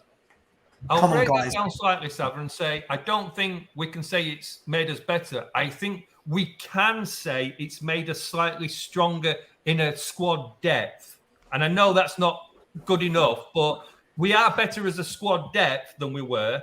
But it still means... But we're not better as the first 11. Which is going to be needed also this season. So who... But which club with ambition starts with the bench? Yeah. Who starts with the bench? I mean, to improve the first team, and the ones that they take out go on the bench. Yeah. We're improving the bench because we can't, for some strange reason, improve the first team. But I agree needs improvement. Why can't we? Why? This is what I don't get. There are centre backs all over the world. And the bit that certainly doesn't tie up as well. Stowe linked me a video earlier today about basically Conte talking about his tactics. And he's explained what he wants from wing backs. And anybody that sees that video will understand why Emerson Royale and Doherty are not fullbacks that Conte is going to value, because they cannot do what he's just explaining there in his tactics. What's required? They have to be players that can both defend and attack. Emerson Royale cannot cross a ball. But the defence to that one, Coover, and we've said it a few times now, is you tell me what players we've been linked to in right wing back, and then tell me Conte has asked specifically for a right wing back. He's right. He's right. Because it's the one position we're all saying that should be done, and centre back, but yet it's the one position we've not been linked to anybody. Which is why I'm wondering what happened with that Jed Spence deal. Can I ask you guys a question, right? Yeah, then I want to bring in Talking Barca. He hasn't said anything yet. Go on. Oh, no, Savva, you go first, man. Just quickly, so Talking Barca, I'm going to come to you quickly. Philo, 123 Coys. I feel like some points really do go over football fans' head. It wasn't that we should have signed Casemiro.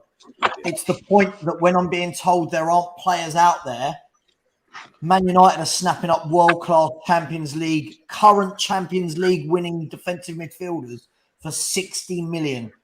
And we're buying Adoji, who's 19, Spencer in the Championship. Talking Barca, you wanted to come on. What did you want to say, my friend? Yeah. Oh, sorry. Yeah. Can you hear me? I can hear you. Yeah, the floor is yours. Oh yeah. I'm wondering why Spurs don't use Langley that much. Because I think he's a good player. Langley's been injured. He's hurt. Apparently, he's been injured, which is why he's not started. So you're a Barcelona fan, right? Yes. What did you make of Longley during his time at Barcelona?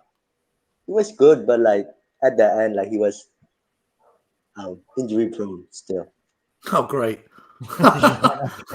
We've signed an injury-prone loan defender. Okay, so guys, let me ask you then. Let me go around the room and ask: when Longley is fit, does he automatically come in for Ben Davies? If not, why the F have we signed a player on loan that doesn't get in above Ben Davies, who for some reason has been given a new contract? Lord, give me strength. Coover. Well, he could be our next Gedson Fernandes, couldn't he? No, for me, he's got to get in the team. He's a far better player than Ben Davies is. Langley is an actual footballer. He's got good touch. He's got good technique. Can pass a ball. He's progressive when he can carry the ball progressively. He can join in with the left wing attacks. He can cover the left back area well. He's got everything that's needed for that role, better than Ben Davies can. If he doesn't play, I'm lost for words. Okay, Soren, Longley over Davies. I'm going to be the controversial one. I like Davies. I think he had us. No, I think we can't have all our defenders going forward all the time. And I'm not saying that he should start every match, but I also don't think he deserves a lot of the shit that he gets. I think he was good for us last season, and he saved us a lot of points. I haven't seen enough of Longley to say whether he's going to be better or not. If he is an upgrade, then yeah, fair enough. I've no problem with who starts as long as they have. But to me, I have no problem at the moment with Davies starting until it's proven Longley's a better player. Because, we saw the form in a back four, he's not good enough. As a back three, I don't think Davies is that bad. To me, it's Dyer that needs swapping out. But had we got a Bastoni or, a top-class player, which I don't think Longley is a top-class player, but it's to be seen. If he's proven to be a better player, that's fair enough. I haven't seen enough of him. But for me, I'm quite happy to see Davies start. Sorry. So that asks the question then. So Richard, let me move around to you. So if some people want to see Davies starting, poor transfer business, right? If we're saying Longley should not go in above Ben Davies, poor transfer, right?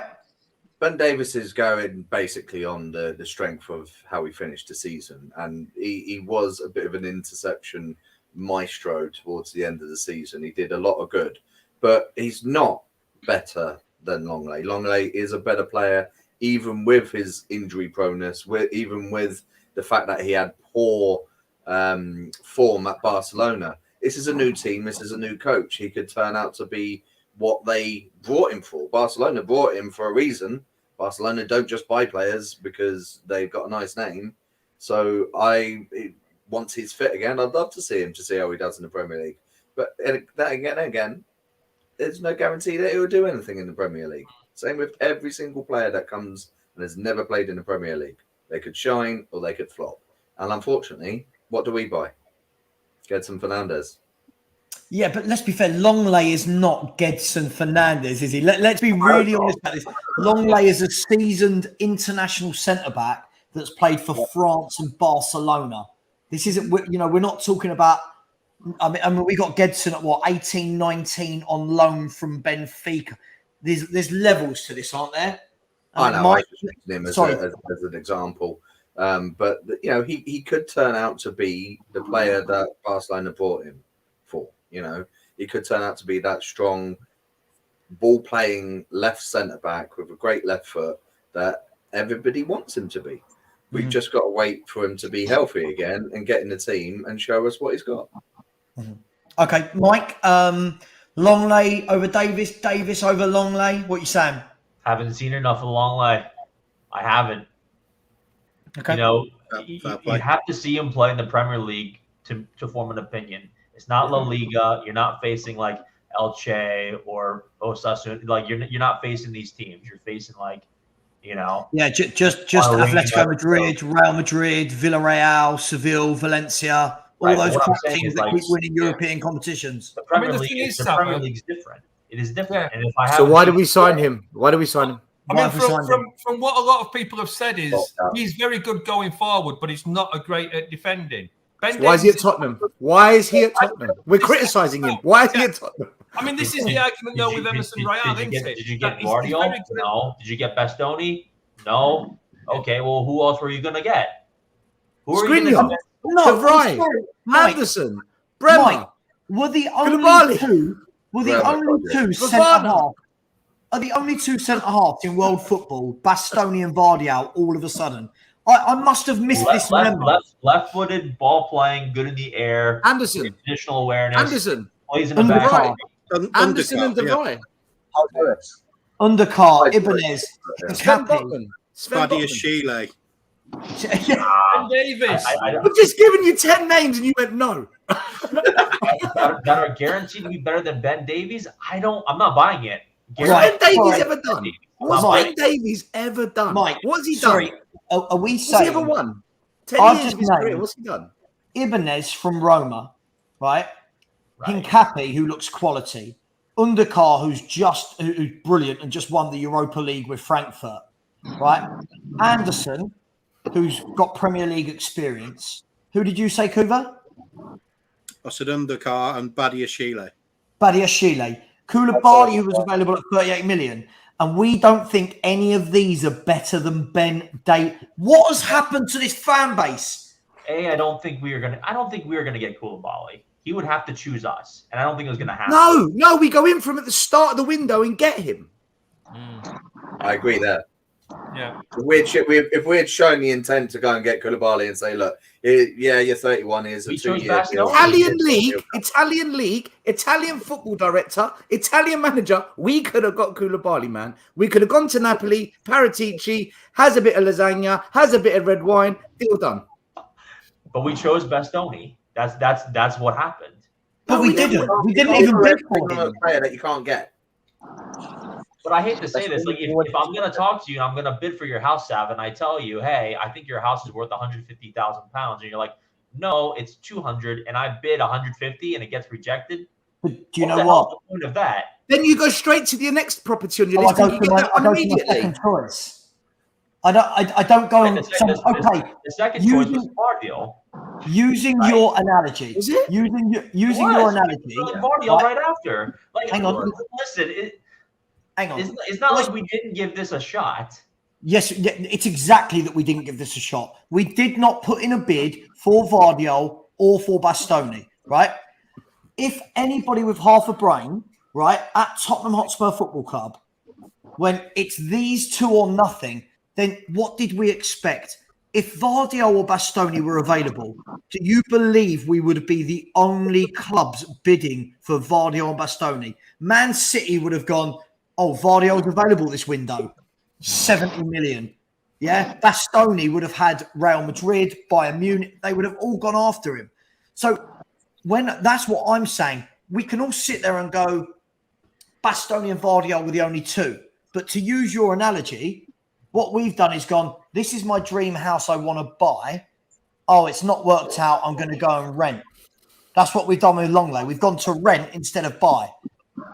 But to counteract that, Savva, if we think Longley is good enough, why haven't we got an option to buy at the end of it then?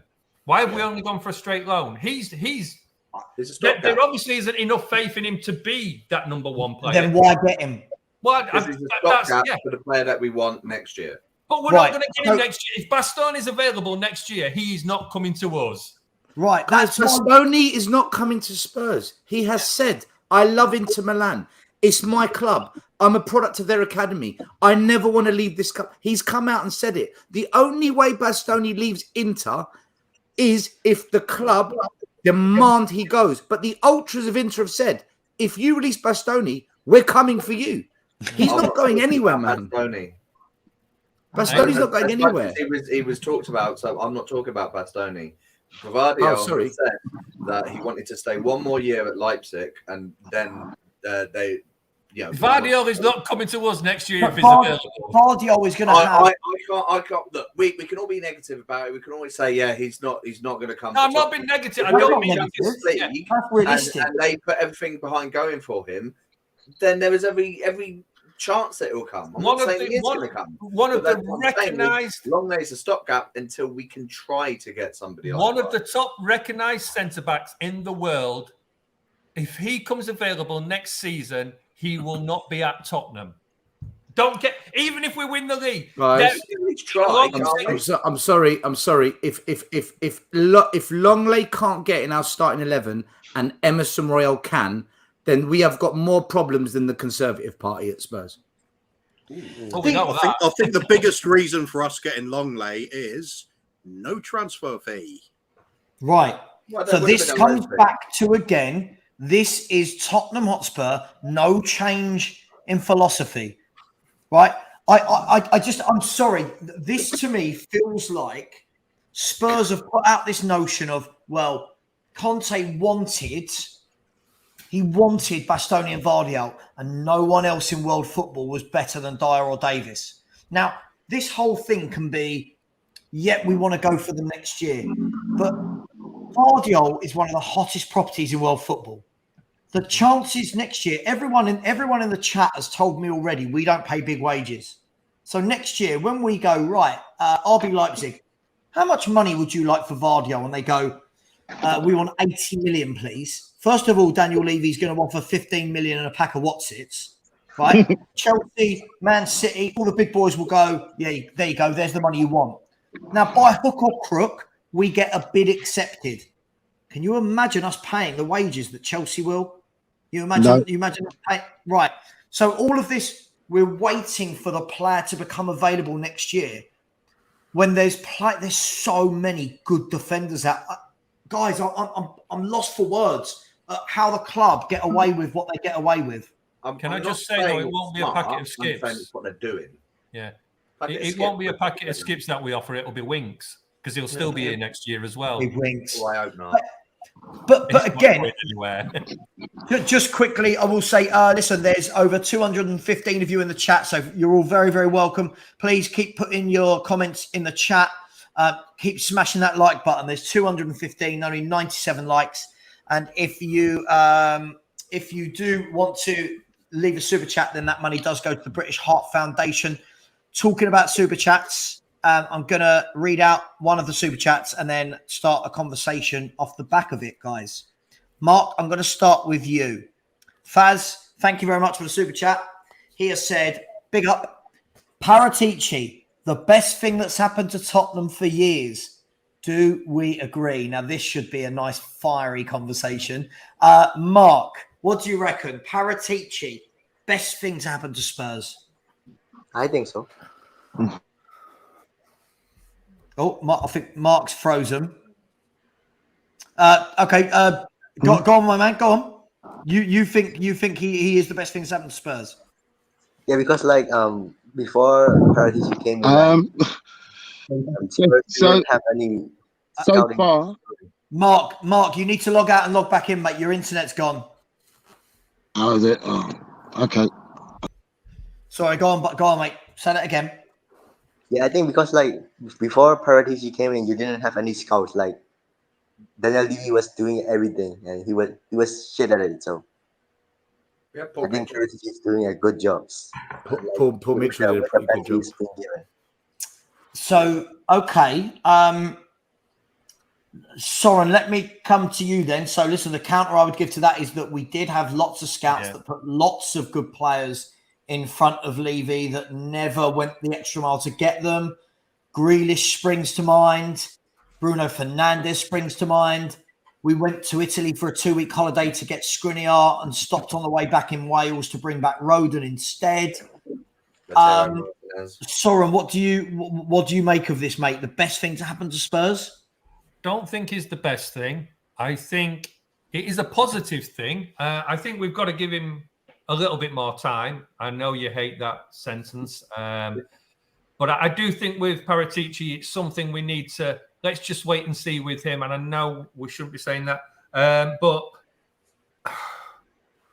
surely it's better than Daniel Levy. But then so far, is it? I don't. Yeah, I think it's. So it's a 50-50. You hope it's going to be better. You hope it's not the best thing, but it's got to be a step forward as long as Levy will back down, which it doesn't seem like he's going to. That's the problem. I mean, hopefully in the sense of it's maybe down to Paratici and Conte to a certain extent that we've got these players in a little bit quicker. Whether they're good enough or the right ones, I don't, that's the big debate. But it doesn't seem to be doing very much to get the players out. And those that he is getting out are all going out on loan, so we're not getting any money for them. And I know nobody wants to buy them before we go into that argument. But, I do think with somebody in his position, we need to give him another window or two just to see what he can do. I think it's unfair. We can't complain too much about the January window. If it hadn't have been for that and the players he got in then, we wouldn't have finished fourth. The players he's got in fairly quickly seem to be, to me, okay, but it's still lacking that big transfer. But is that his fault or is that Levy's fault? Okay. Both. Mike, Paratici, the best thing to ever happen to Spurs. Ever. Not Glenn Hoddle, not winning leagues or European trophies. Paratici, the best thing ever. You're on mute, Mike. I think he said the best thing that happened in years. I mean, depends how many years.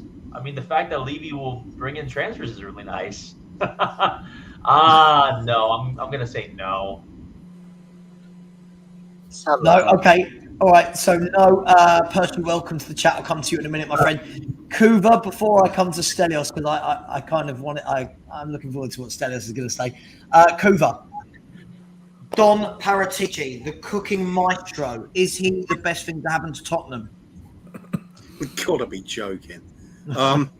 He's mixed bag so far. Some of the things he's done's all right. He's also done some signings that I just don't understand at all. Brian Hill, why did we sign him? Where was he ever going to play?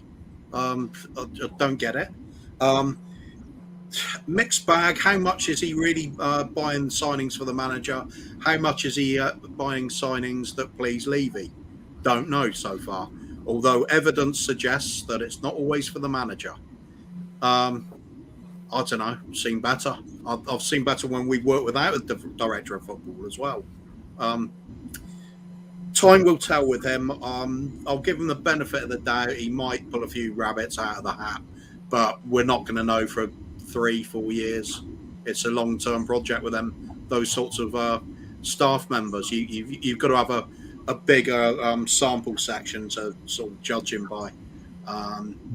Better than Hitchin. That's it. Best ever? Not a chance. Okay, sorry, not best ever for years. Stel,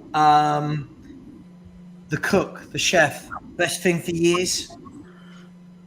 No, the whole thing stinks. And I'll tell you why. When he was at Juventus... I'll lay it out.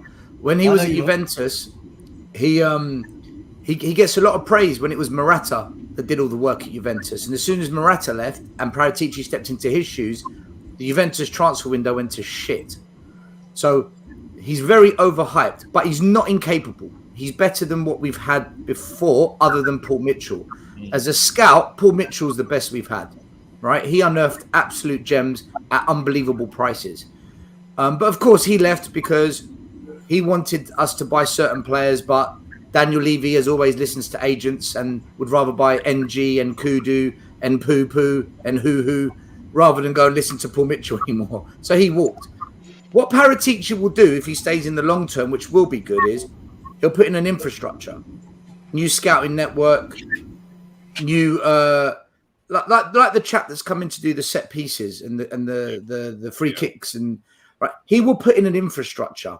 My only concern with the infrastructure is every single person he's bringing in is Italian. Not that I've got anything against Italians. I love Italians. I've got a show with an Italian. But even the head scout he's now put in charge is the Italian guy from Watford. And by the way, he's a very mixed bag if you look at what he's done at Watford. So I totally agree with Kuva. He's kind of here nor there. He's in the middle. He's not wow, but he's not crap. Okay. Richard?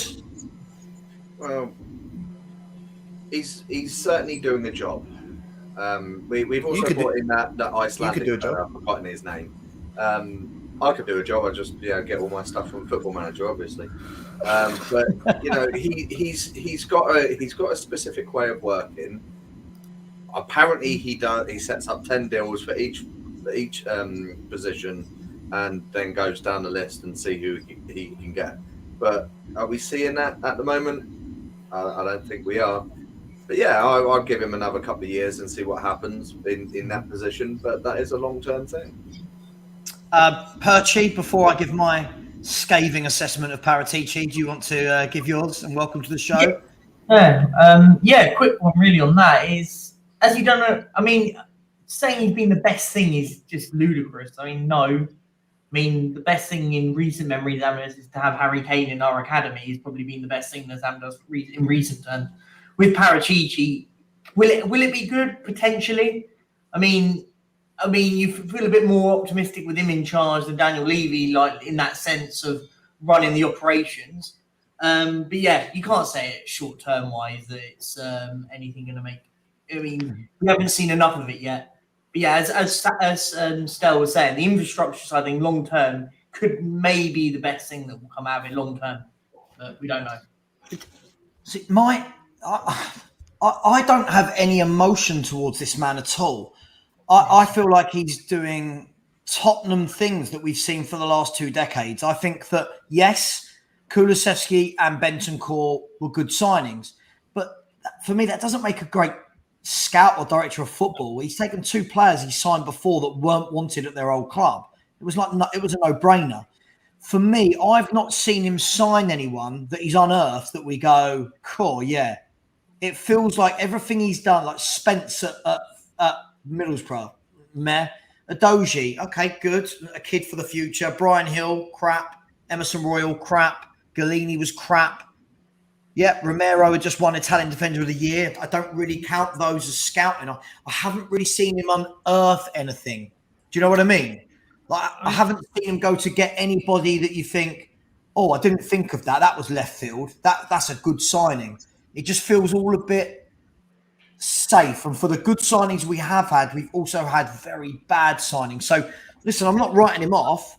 I just don't think he's done anything in this window for me which makes me go, what a good director of football. Because his best signing was a free who's known the world over in Ivan Perisic.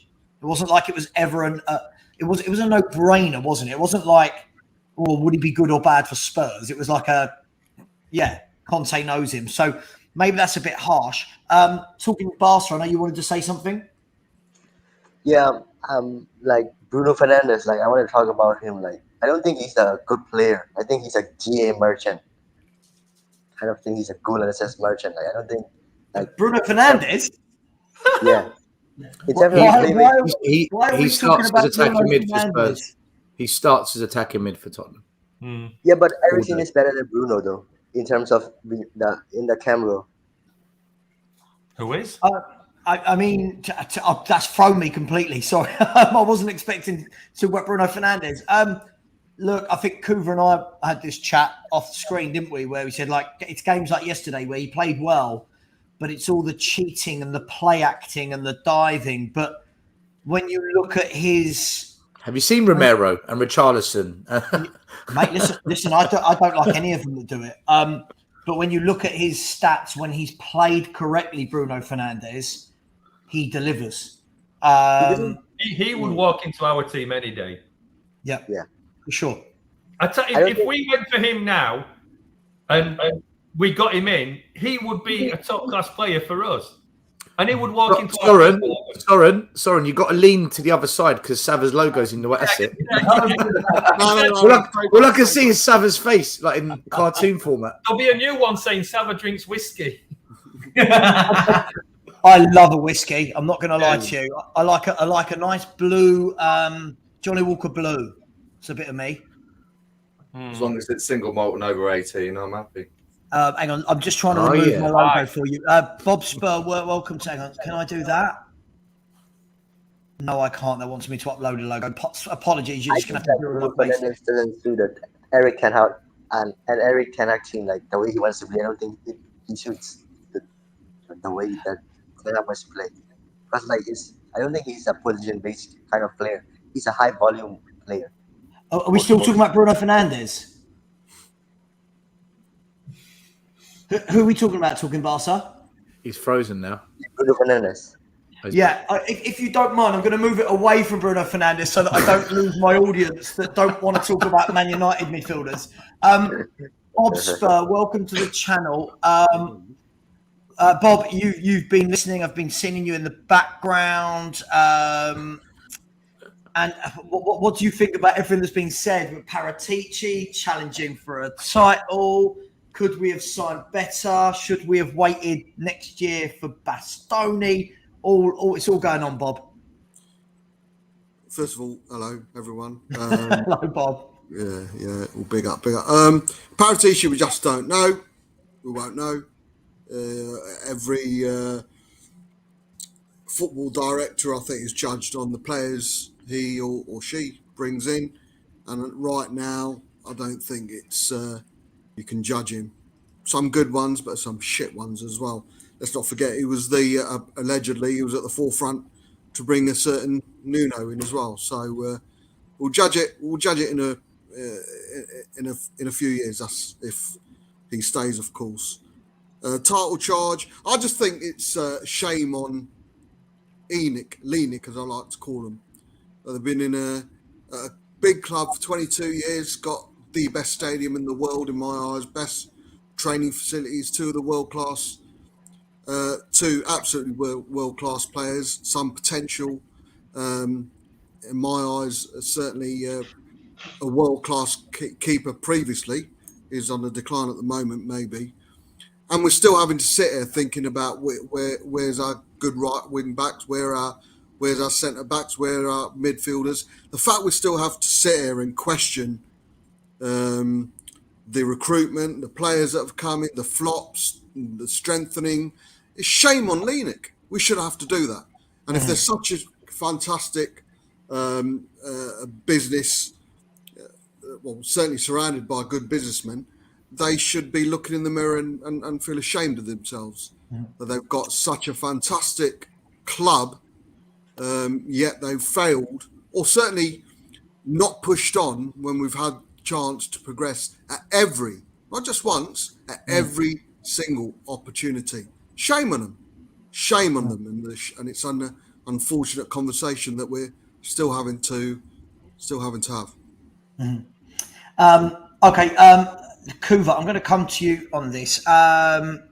Martin Blue, a real character in the chat. Welcome, Martin. I love that you're in the chat, and I love the number of times you've used the word negative or negativity today. It's wonderful. Kuva, is the viewpoint, and I'm going to ask everyone this, is the viewpoint that these top players will never be at Tottenham the same old negativity when fans, especially, I can't speak for everyone in this chat because I don't know everyone as well, but definitely fans like me, you, Stel, screaming out for better players. But the fact that Tottenham don't bring those better players in, doesn't that make it fact rather than negativity? Especially when you consider we're a club that was able to sign Hugo Lloris, Romero, Sonny, Dembele. You just the string of players, top players we brought into the club. Trouble is, whenever Gareth Bale came back as well, Kuva. Sorry, Gareth Bale came back as well. Gareth Bale, yeah. Well, he's one of the world's best players at the time. Certainly most successful, anyway. We can do it. We just don't do it. That's the problem. I mean, the very, very fact we can go to Italy and get Italy's best defender season before last in Romero.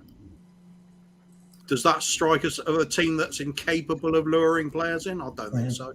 We question why we don't bring in more like it. Why are we buying ones for the future, spending 40-odd million on a couple of little wing backs that don't even get in the team? How is that helping the first team? We're building for the future, and we're always building for the future. There's never about the present. It's always budget when it comes to the present. Get a free transfer, get somebody who's a bargain like Basuma. Good player, but we only got him really because he was cheap, didn't we? If he'd had a £60 million price tag on him, probably wouldn't have gone for him, would we? No. Okay. Yeah, by the way, in the chats, I'm so bored of seeing that Bastoni is joining us next summer. I think these fans are going to have a real shock next summer when Bastoni either stays at Inter or goes to a much better club, and Vardial is playing alongside Ruben Diaz at Man City. Savva, yeah, sorry, go on, Stel. Can I just say, right, it's absolute bullshit. I mean, proper bullshit. We're signing Pape Sarr. We're signing this wing-back from Udinese. We've got Jed Spence. We buy all these youngsters. None of these young kids ever get into this squad. And if we are having to pay money to buy young players, that says the academy is failing. Why hasn't the academy produced that player? Because Ajax don't go and buy 16, 17, 18-year-olds. They develop them. Players. Right? Produce from the academy. Right? The whole point of an academy is to produce young players. We're always buying them in, and none of them ever make it. I can name 3 players that have broke into this team in 20 years. Ledley King, Harry Kane, Skip. 3 in 20 years. And we've gone and bought 3. There's no way those 3 are all going to ever play for us. We're going to do in 1 year what we've done over 20. It's an absolute scam, man. It's bullshit. I'm sick of it. Just buy the finished product and start winning trophies. And once we're a successful winning club, then you can begin to say, right, let's now bring the youth through as well and develop a long-term strategy. There's got to be a short-term winning plan now. There has to be. We do overrate our academy as well. I think that's it's an emotional thing. Yeah, of course, man. You know, Scarlett. There's a reason we was on the bench. Scarlett, Parrott, and never got minutes. Yeah, I mean, Divine. A lot of talk about him. Still, yeah. Harvey White, like you say. Lavinia, he had a couple of good games in pre-season. Malachi Walker. There's loads. There's loads, man. But they're just not good enough. And there's nothing wrong with saying there's nothing wrong. They're good enough. We need to improve our academy. Nothing wrong with that. We should be striving for that. But I think hopefully some of them come through. I think the thing is, though, Bob, that we've got to look at as well, saying that, the list that Kuva just sort of read off, how many of them came to us at the peak? None of them. They've all come to us and reached the peak and then gone on. We spoke about this a few days or a week or two back, Savva, that there's a difference between going for the top level and the next level down. And all the names that we keep getting linked to why aren't we buying Guardiola and things like this, these are all top levels. We need to look at the slightly step down, but we're not. We're looking at 2 or 3 steps down. That's the problem. That it's the step we're looking at is a step too low. And, these young players, it's like you've just said, we haven't bought them to go into our team. We've bought them on the hope we're going to make some money on them. Here's a great example. Who was that non-league striker that we couldn't even get? It was from Lewis or something like that. Ollie, Turner, wasn't it? That's it. What the hell? The last top player we signed that was the finished product was Rafael van der Vaart. Yeah. The last top signing we brought into this club. I mean, even it was probably a year too late again. But he delivered. He delivered for us. He delivered. He was. It's like Perisic now. Everybody's getting hung up over we've signed Perisic. We should have had him 3 or 4 years ago. It's all right getting him now when he's I agree. I agree. Career. It's like you just saying Bale came back. Well, Bale only came back to us because he had an affinity with the club.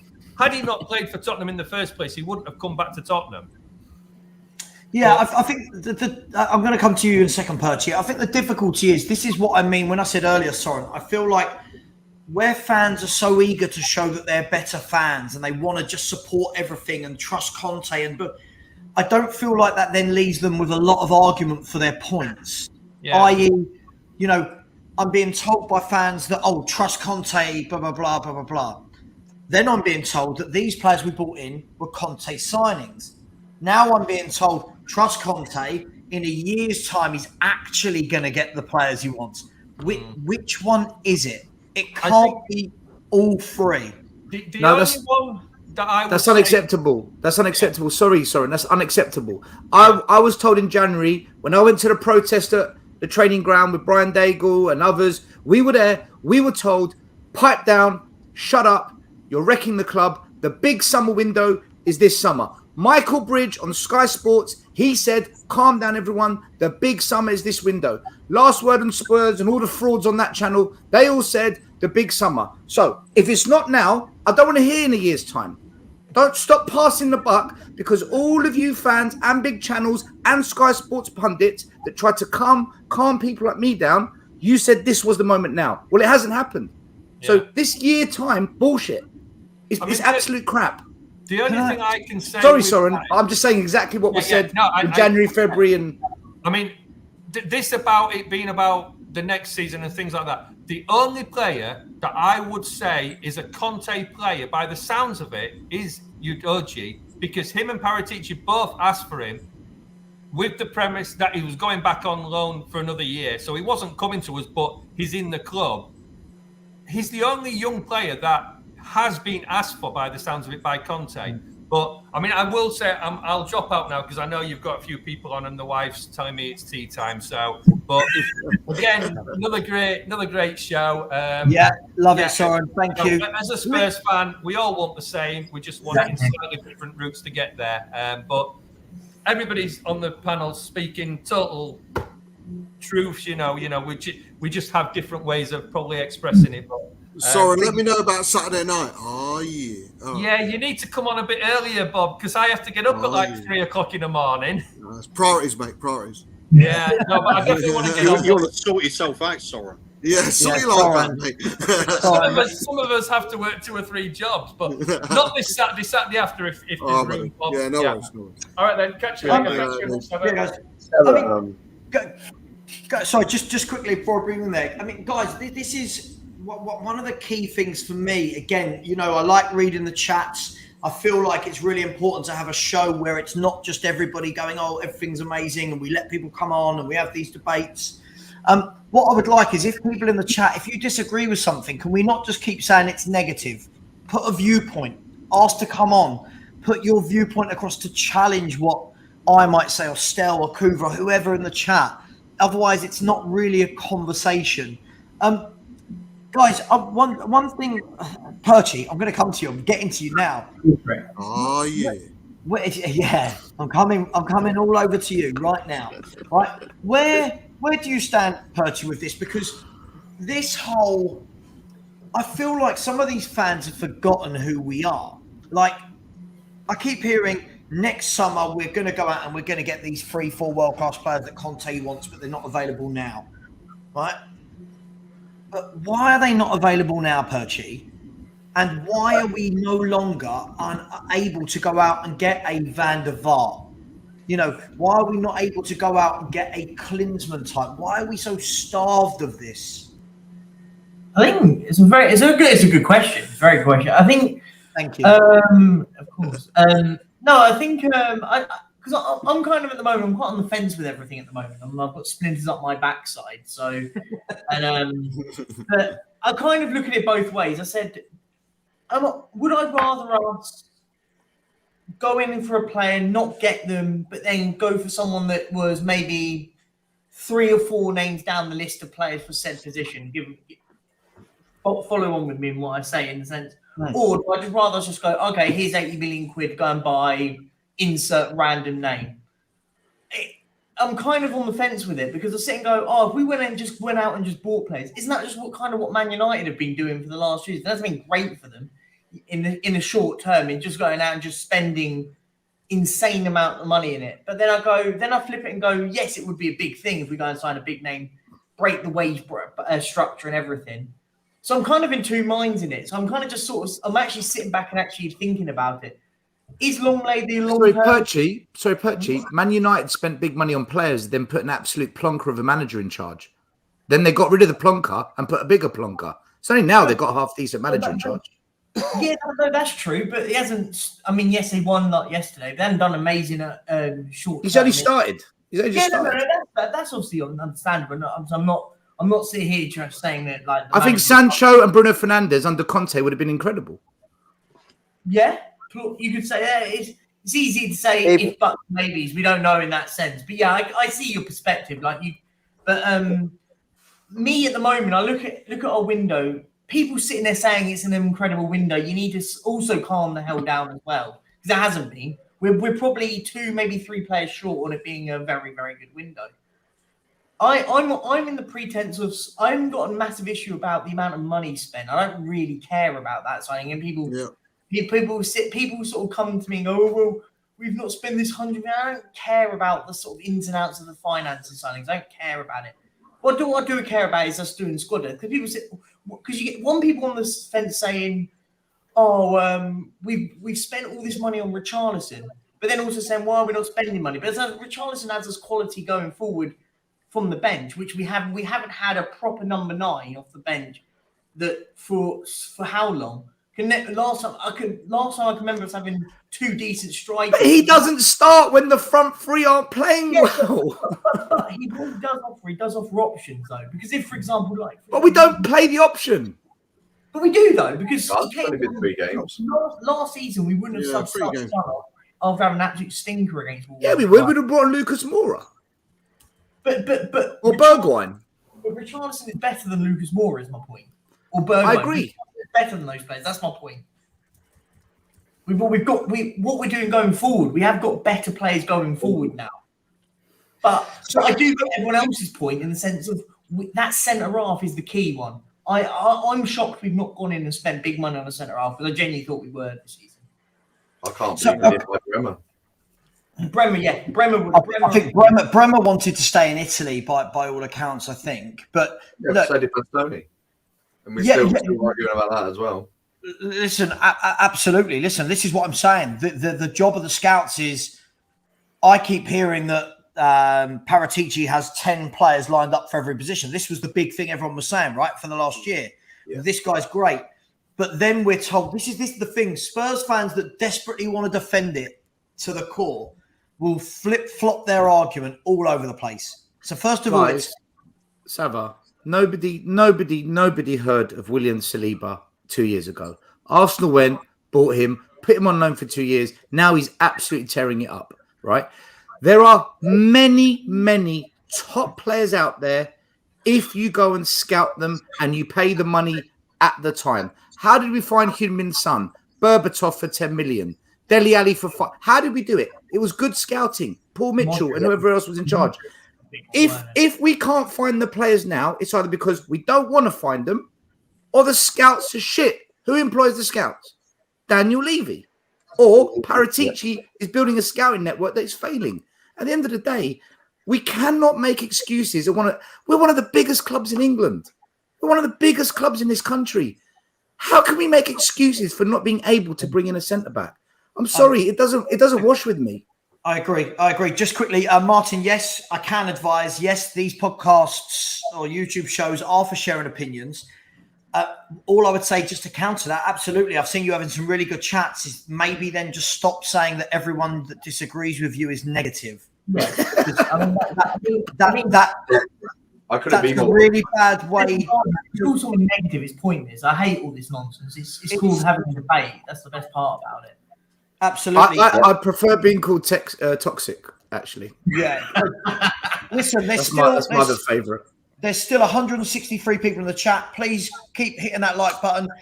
Can I ask, I'm three subscribers away from hitting the 1,800 mark in just under 16 weeks. If 3 of you would be so kind to go and hit that, that would be great. Go and subscribe to Tottenham Away as well and to Bob Spur. And if you go over to Bob Spur, please do donate to his NHS charity. Guys, the thing for me is this. It feels like we want to have it all ways. We want to have it every way. We want to stick up for what Conte does. We want to stick up for what Levy does. We want to praise everything that happens at the club. When fans like us want better players, we're told we're not realistic. Then we're told hold out because Conte's getting better players next year. Here's my question. I'll start with you, Richard. All of this, Conte's going to get these players he wants next year. You know, as though magically all of the big clubs around Europe will cease to exist and won't want these top players. What happens, Richard, if we don't make top 4? All of this risk of not buying any players now, surely next year we will look really, really silly. Yeah, of course, but they're not going to go into a season thinking, "Oh, we're not going to do very well." Like they're still going to plan for that. But you keep on saying that the only way that we improve is by getting these world class players, and we're not going for these world class players. But then when we talk about the world class players, you say, "Well, they're going to go to Man City, or they're going to go to Real Madrid, or they're going to go to Barcelona." Oh, so, Richard, if you or anyone in this show can find a clip of me saying world class, I will give you £100. I have never said world class ever. I'm not. My point. Players, then.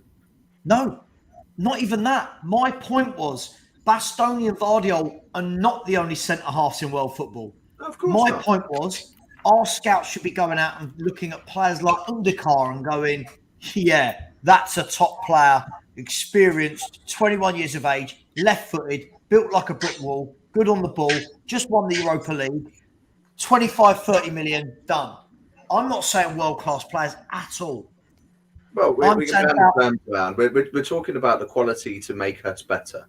And what if they're not the type of players that up here Conte wants? Yeah, they could be great for the team that they're playing at. They obviously stand out because they're playing at a lower team. But it's all about mentality as well. We have been clearly buying in players with not the right mentality for a very, very long time. You've got players like Kane, which has the right mentality, but can drop off at times. You're going to need to match the same kind of thing. I'm not saying these players, I've not seen these players, I've not watched these players personally, but I'm also, like you said, I don't work for Tottenham. I'm not a scout for Tottenham. So I don't go and see what these players are like.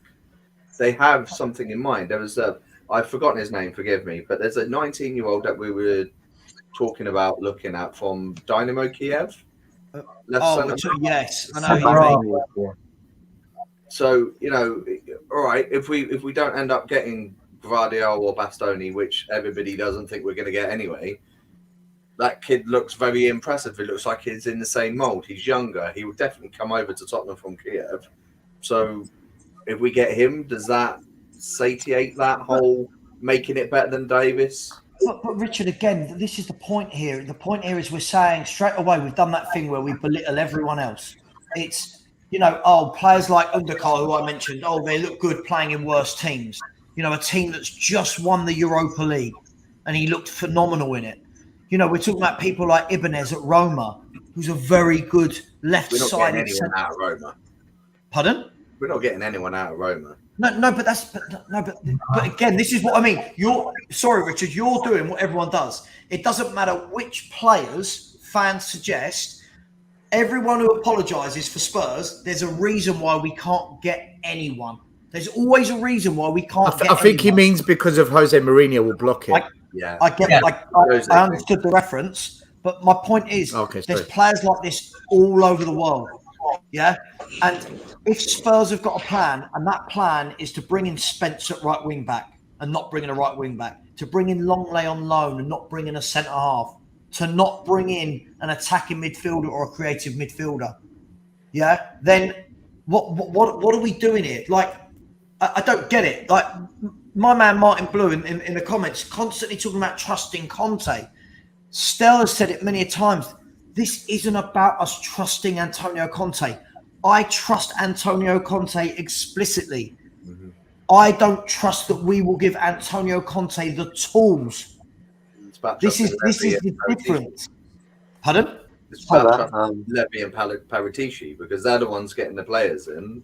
So, yeah.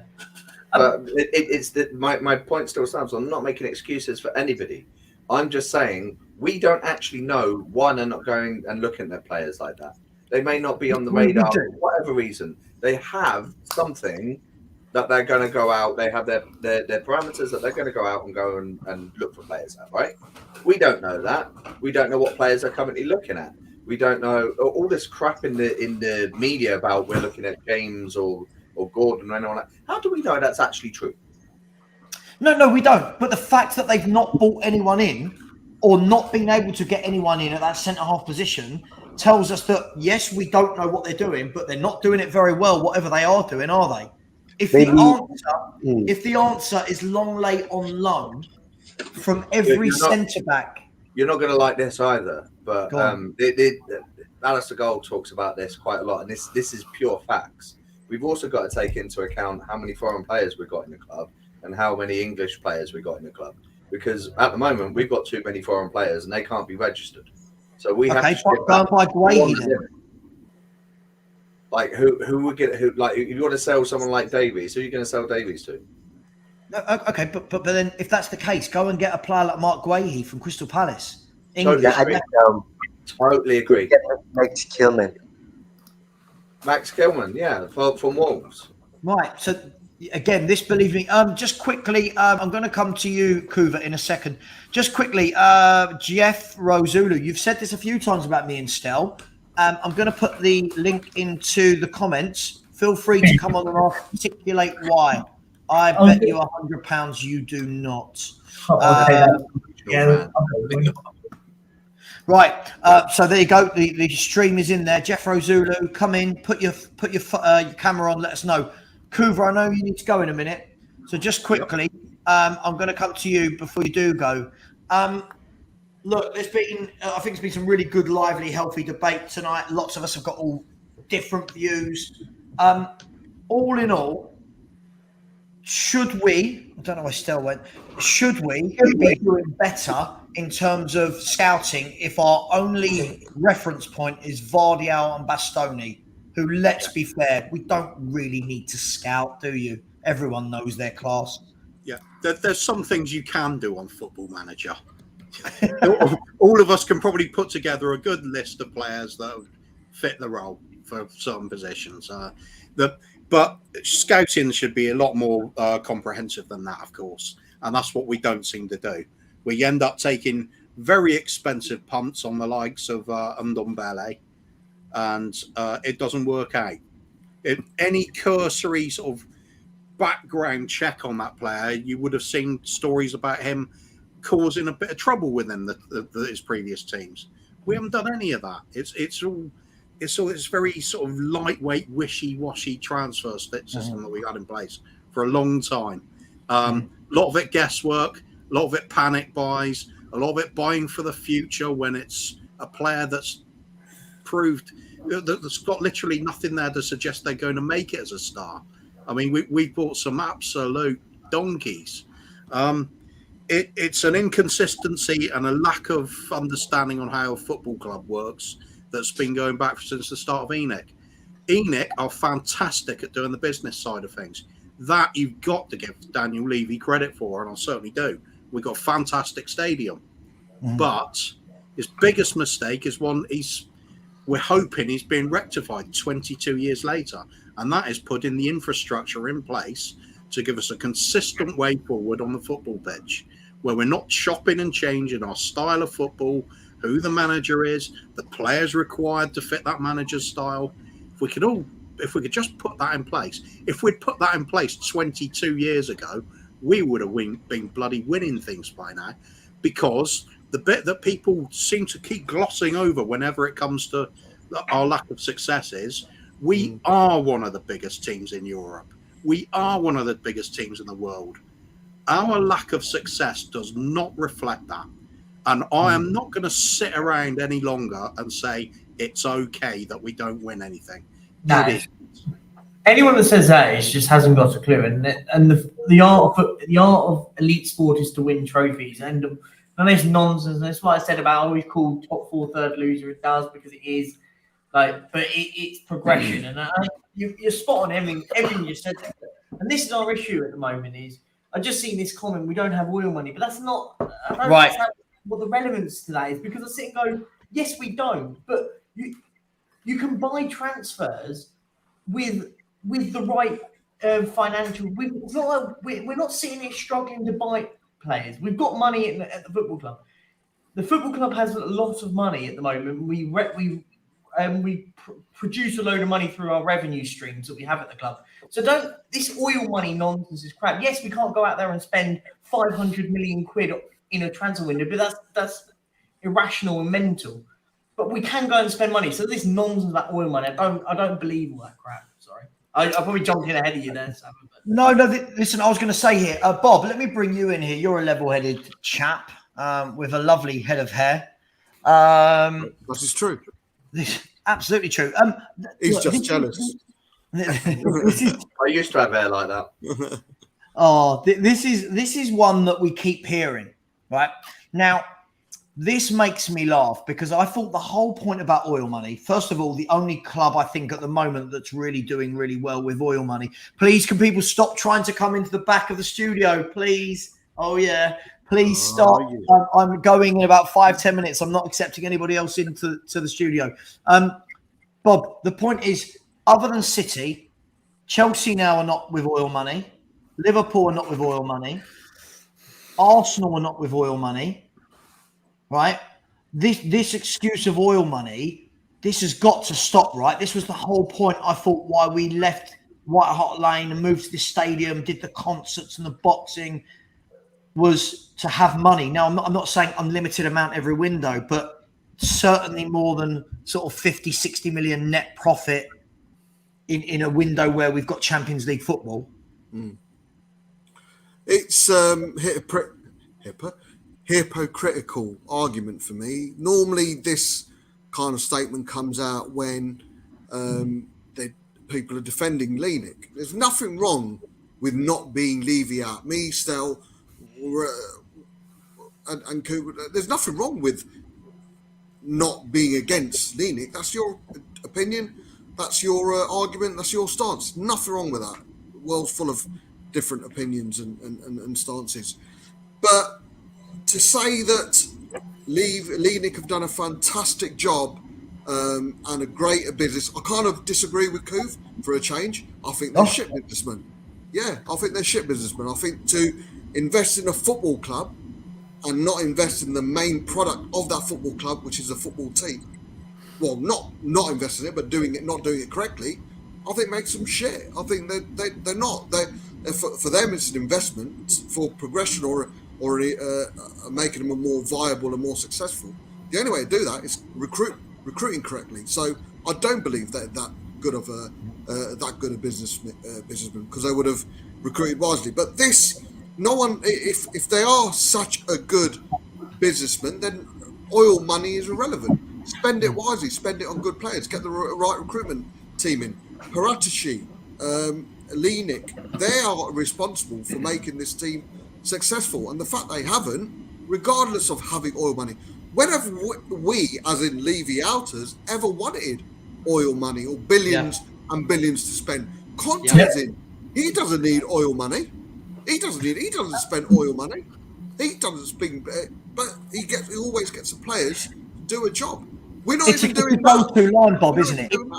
It's their go-to line to defend why we're not buying better players. It is, we haven't got oil money. When you've got players like Undercar, who's got a 25-30 million pound release clause or something. When you've got Koulibaly at 40 million. Do you know what I mean? When you've got players like Kostic going for 16 million euros, good scouting for me. You don't need oil money. Before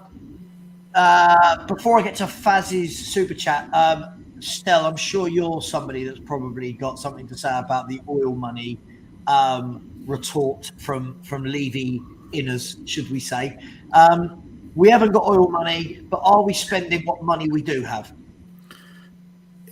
It's such a stupid comment. It's so daft. It beggars belief.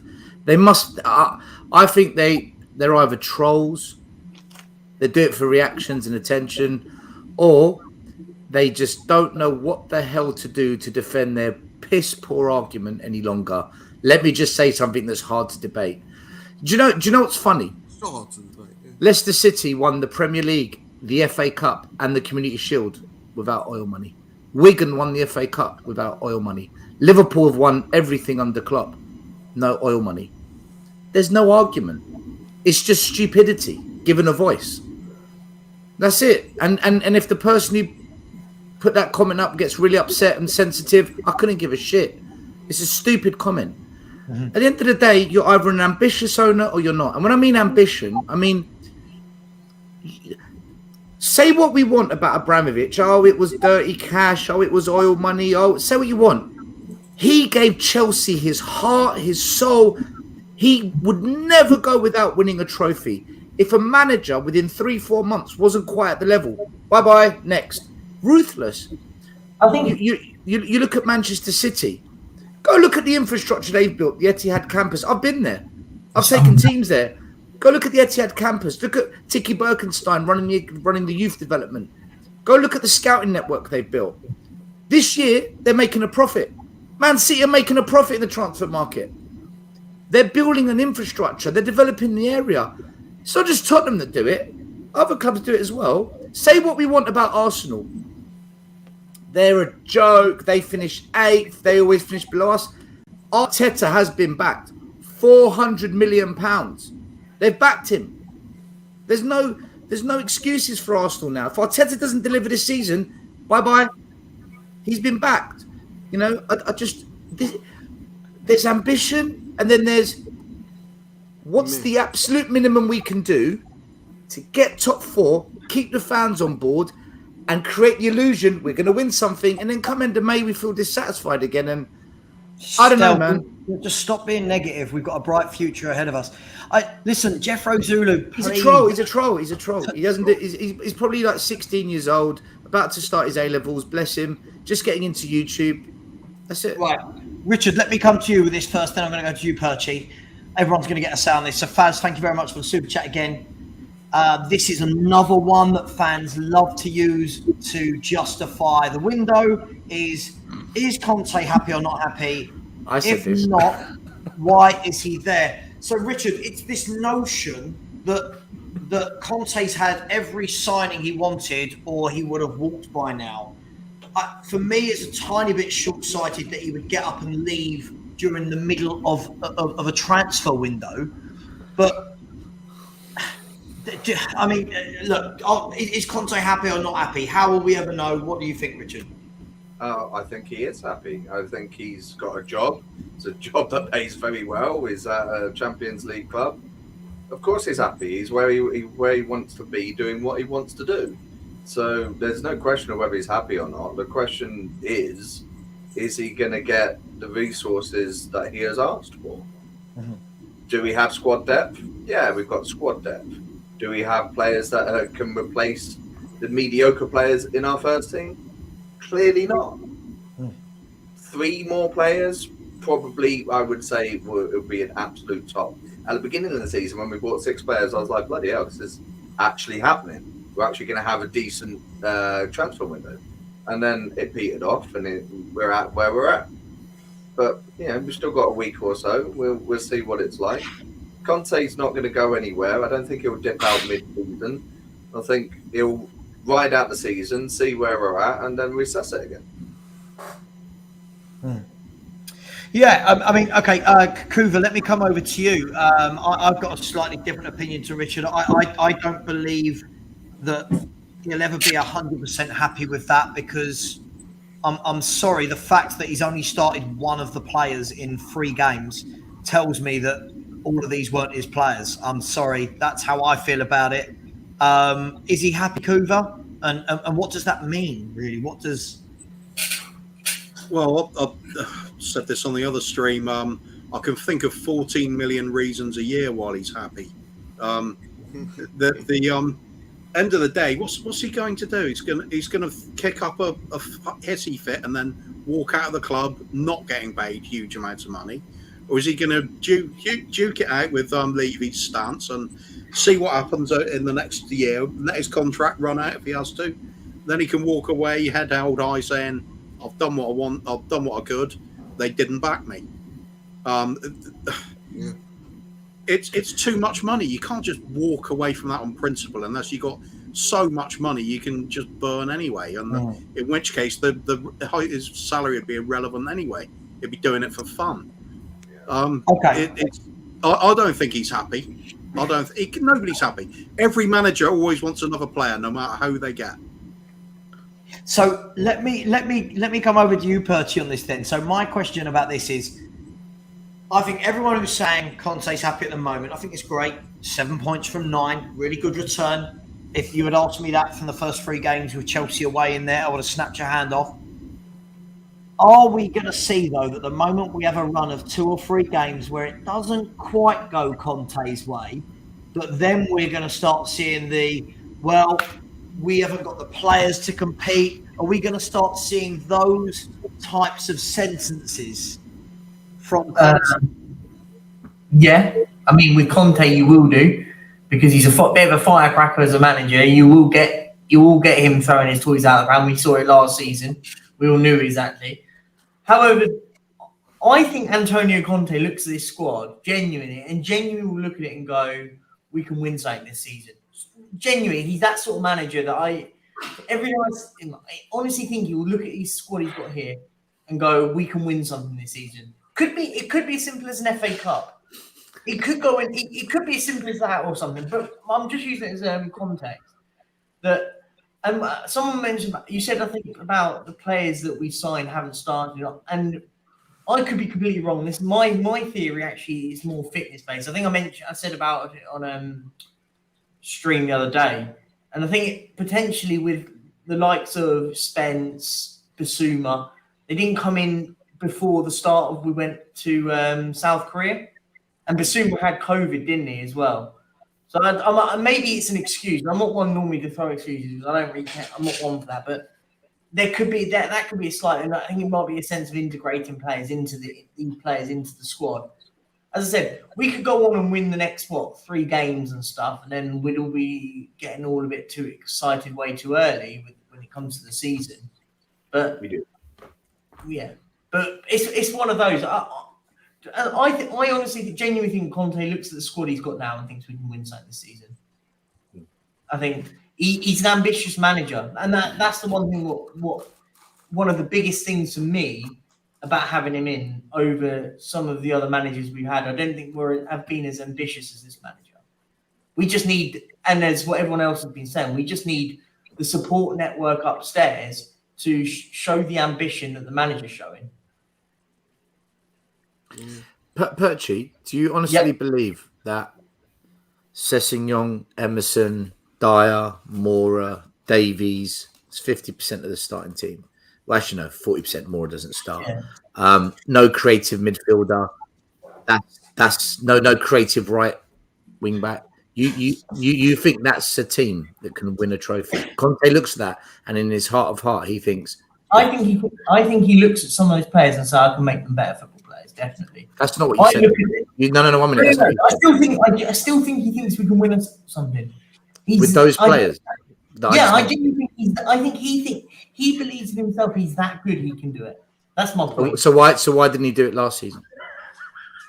Last season, well, he came in November, didn't he? Let's be real. He came in November. I think we had periods last season where we looked really good, and we had periods in last season that we looked really shit.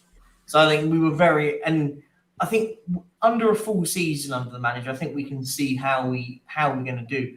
As I said to you, I don't know. Maybe this is just the optimism in me going out of nowhere, but I think it's watching us play under Conte. We play a lot better than we have done in a while. Like the sort of quick counter-attacking football. But do you? I think we do. I think we play. I think in periods we don't do great. In periods we don't do great.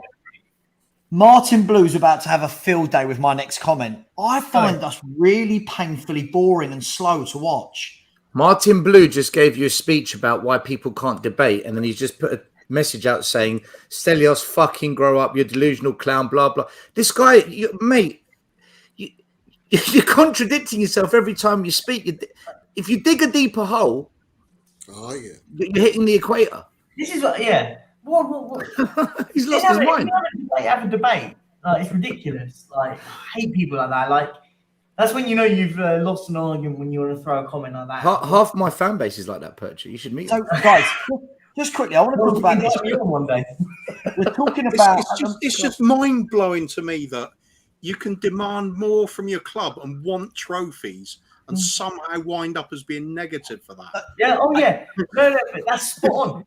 So, wanting us to win a trophy is not negativity, guys, in the chat. That is not negative. Wanting us, we should be expecting to challenge for every single competition. We're in every season. Failures defending failure. That's what it is. But that's what I mean. Unfortunately, it's society. That's the problem in society now. It's not cool. It's not cool to be a winner. It's not cool to be a winner. It's all about everyone gets a medal kind of trophy. No. It's the experience. People want the experience, not the final prize. So know your place, eat your sandwich. Yeah. Guys, listen, we're gonna go. I'm gonna go for 9 more minutes if everyone's all right till 7, and then I'm gonna jump off because I'm going to personal training to get all sexy and fit for my wedding. That's the plan. That's the plan. Guys, I just want to talk. There's lots of chat at the moment about Serge Reguilon. I've seen anything from Villarreal to Napoli to Valencia, Nottingham Forest. Now, I think at one point I saw Fulham were interested. Where's he going? How much are we charging? And is the only reason we're letting him go instead of Cess because he's not English? I'll start with you, Bob. Nice, easy one for you. Paratici is our only good wing back at the club. In the ideal world, we'll get rid of Doherty, Emerson, Sessegnon, and Reguilon. But it's not going to happen. Sessegnon's probably the least shit out of a shit lot. Maybe the fact that Reguilon isn't English just makes it easier to push him out the door first. We want Emerson, Doherty, and Sessegnon to be the best wing backs out there. You know, Perisic is in now. He's going to teach Sessegnon. Fucking hell, man! He's not 16. It's all up here. He's all up here. I don't know, man. Reguilon, moved out because A, is not English, but more importantly, he's shit. But is he better than Sessegnon though, Bob? No, they're equally shit. About the same minute, that's why. Yeah, they're equally. I can't decide the shitness between the two. Who's got the greater one? Him, Sessegnon, Emerson, Doherty. I'll give a little bit of credit because it was he who turned around and said, "You know what? I'm shit. I'm going to sort this out," and came back and put in some good performances. But we're not going to win anything with the likes of a Doherty, Davis and Dyer in the squad. But to him, at least he's had that fighting spirit and turned himself round. And we showed his commitment against Villa when he tried to stay on. But unfortunately, Emerson, someone called us bullies on In the Wall because we said Emerson. Honestly, read the comments from In the Wall from last week. No, I believe you. I believe women, by the way. Just shamelessly plug your show. Go on. And I quote, I can't stand this bullying against Emerson. I can listen to the whole show. We want Emerson to be great. The fact we think he's fucking shit is an opinion. There's nothing. Why, Bob? Why do we have fans that defend Emerson? Let me come to you in 1 second. Guys and girls in the chat, please, just stop. So many of you just talk football, calling each other bellends and idiots and deluded. just talk football. right? Please. It's not that deep. Something worse will happen in life than Tottenham Hotspur not winning trophies this year, right? So please just stop. Stop. Sure. If you don't agree with someone, tell them why without calling them negative or a bell end. Please stop. Right, Stel, sorry, coming to you. Reggie and Sessegnon. Who would you have kept if you could? Neither. Then they're both not good enough. If I had to pick one, I'd say Cess, only because in certain games last season, when he just stayed behind the halfway line and just held defensively, he did all right in certain games. So I'd keep him over Reggie. Reggie's gone to shit. He's half the player he was at Seville. It hasn't suited him over here. Every manager doesn't like him.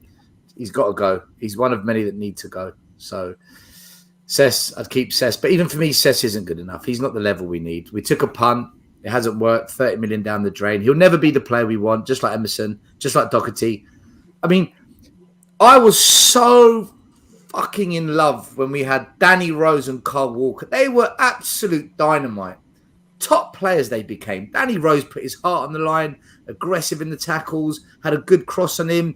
You could trust Danny Rose. Carl Walker was so good that the best manager in the world wanted him, and he took him. That's the level I want. That's the level I want to see again. And if I don't see that, I'm not listening to anyone in the comments trying to sell me anything else. Just like if I don't see Toby or Jan at centre-back, I'm not interested. Romero, I watch him play and I'm thinking, you got that Toby, you got that Jan in you. You're good on the ball as well. I've got a lot of love for Romero. Give me another 2 Romeros. Give me a Danny Rose type player. I won't complain. But Emerson, Cess, Reggie, come on. And I will be a bully. Call me a bully. I'll bully them out the club. They're not good enough. They're not. Then they will never be at that level. Sorry. The argument as well, Stel, about Emerson's good defensively. No, he's not. He's shit defensively as well. He needs Romero's cover. behind him cleaning up, and he's got the likes of Kulusevski in front of him to help him out. He's shit defensively as well.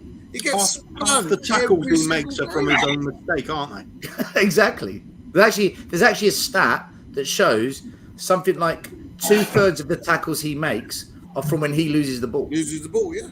Tommy talks ball. Tommy showed us. Right, to Totti, the people, listen, just everyone stop. Listen, we're going to go for 3 more minutes. Just before we do, please hit that like button. I'm still looking for 2 more subscribers to get to that 1,800. 2 more. 2 of you. Unsubscribe and subscribe again. 2 more bellends. 2 more bellends in the comments. Can you please? Perchi, I'm going to come to you with this. I'm just going to quickly slightly go away from the Emerson wing-back chat. Last question to you all before we go. Question for the panel. Would you guys be happy with the window if we got 2 centre-backs like, I'm guessing, Joachim Anderson of Fulham? Nope, that's a complete lie. Palace. And Milan Skriniar of Inter Milan, but no one else in. So we'd have Romero, Anderson, Skriniar with Perisic left wing back. I would even say I will handle Doherty or Royal for a year if that was our back 3. Perchi, what do you reckon? 2 new centre halves in the replay in nobody else. Yeah, I wouldn't be too amiss with that. I mean, personally, I think for me, centre back, centre mid, I'd be happy with. But yeah, I think the centre mids. I think if we to get anyone, I think I would say one of each, a centre back and centre mid. That would be what I would look for. But 2 centre backs, I wouldn't complain too much about. But and I like Joachim Anderson. We were linked with him before he went to Palace. Yeah. And Skriniar we've been linked with for about nearly a year coming on to now. So yeah, I don't see why not. Richard, would you settle for that as a defence, meaning that maybe we could then buy the top right wing back in January? Well, yeah. I mean, the defence is clearly the thing that needs sorting out anyway. I will die on the hill of we need to buy Maddison, but That's just me. But yeah, if we get Anderson and Skriniar, I'll be delighted. Skriniar's an amazing defender. Anderson's proven in the Premier League. I think it'll be great. Okay, Kuva. Yeah, I'd like you. I think I'll put up with Emerson and Doherty at wing back if we got 2 centre backs in. That'll transform the defence straight away. Bloody hell, we could even play Romero as a right wing back if we wanted to. That It would just make it so much more solid, wouldn't it? I prefer more right wing back than Romero. I'd rather have Kuva at right wing back than Emerson Royal. So at least nobody's getting round me.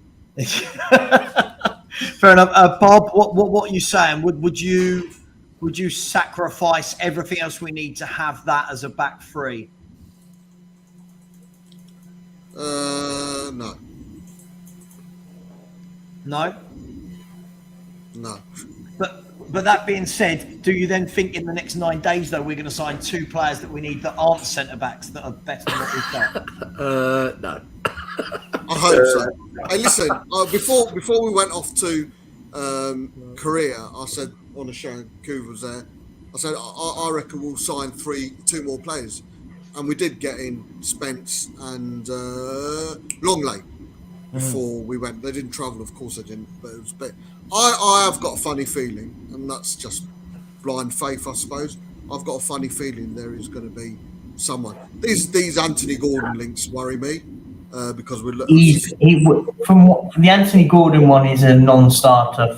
We've been priced out of like what we value him at. 60 million. That's we value him at 35. Apparently, we're going into hijack the deal. That's I don't think with what? A packet of Maltesers and Savva's Watsits? Yeah, and Savva's Spider. Savva's Spider, yeah. Hey, listen, that wasn't funny. The spider last night was not funny. That's hilarious. So's the fact you've got a Jamie Oliver cookbook. Mate, you think that cookbook's mine? I didn't even know it existed. Yeah, all right. Listen, it has been wonderful. What started as me and Kuva just having a laugh turned into lots of questionable-looking men joining the chat to talk football with us. I am going to go.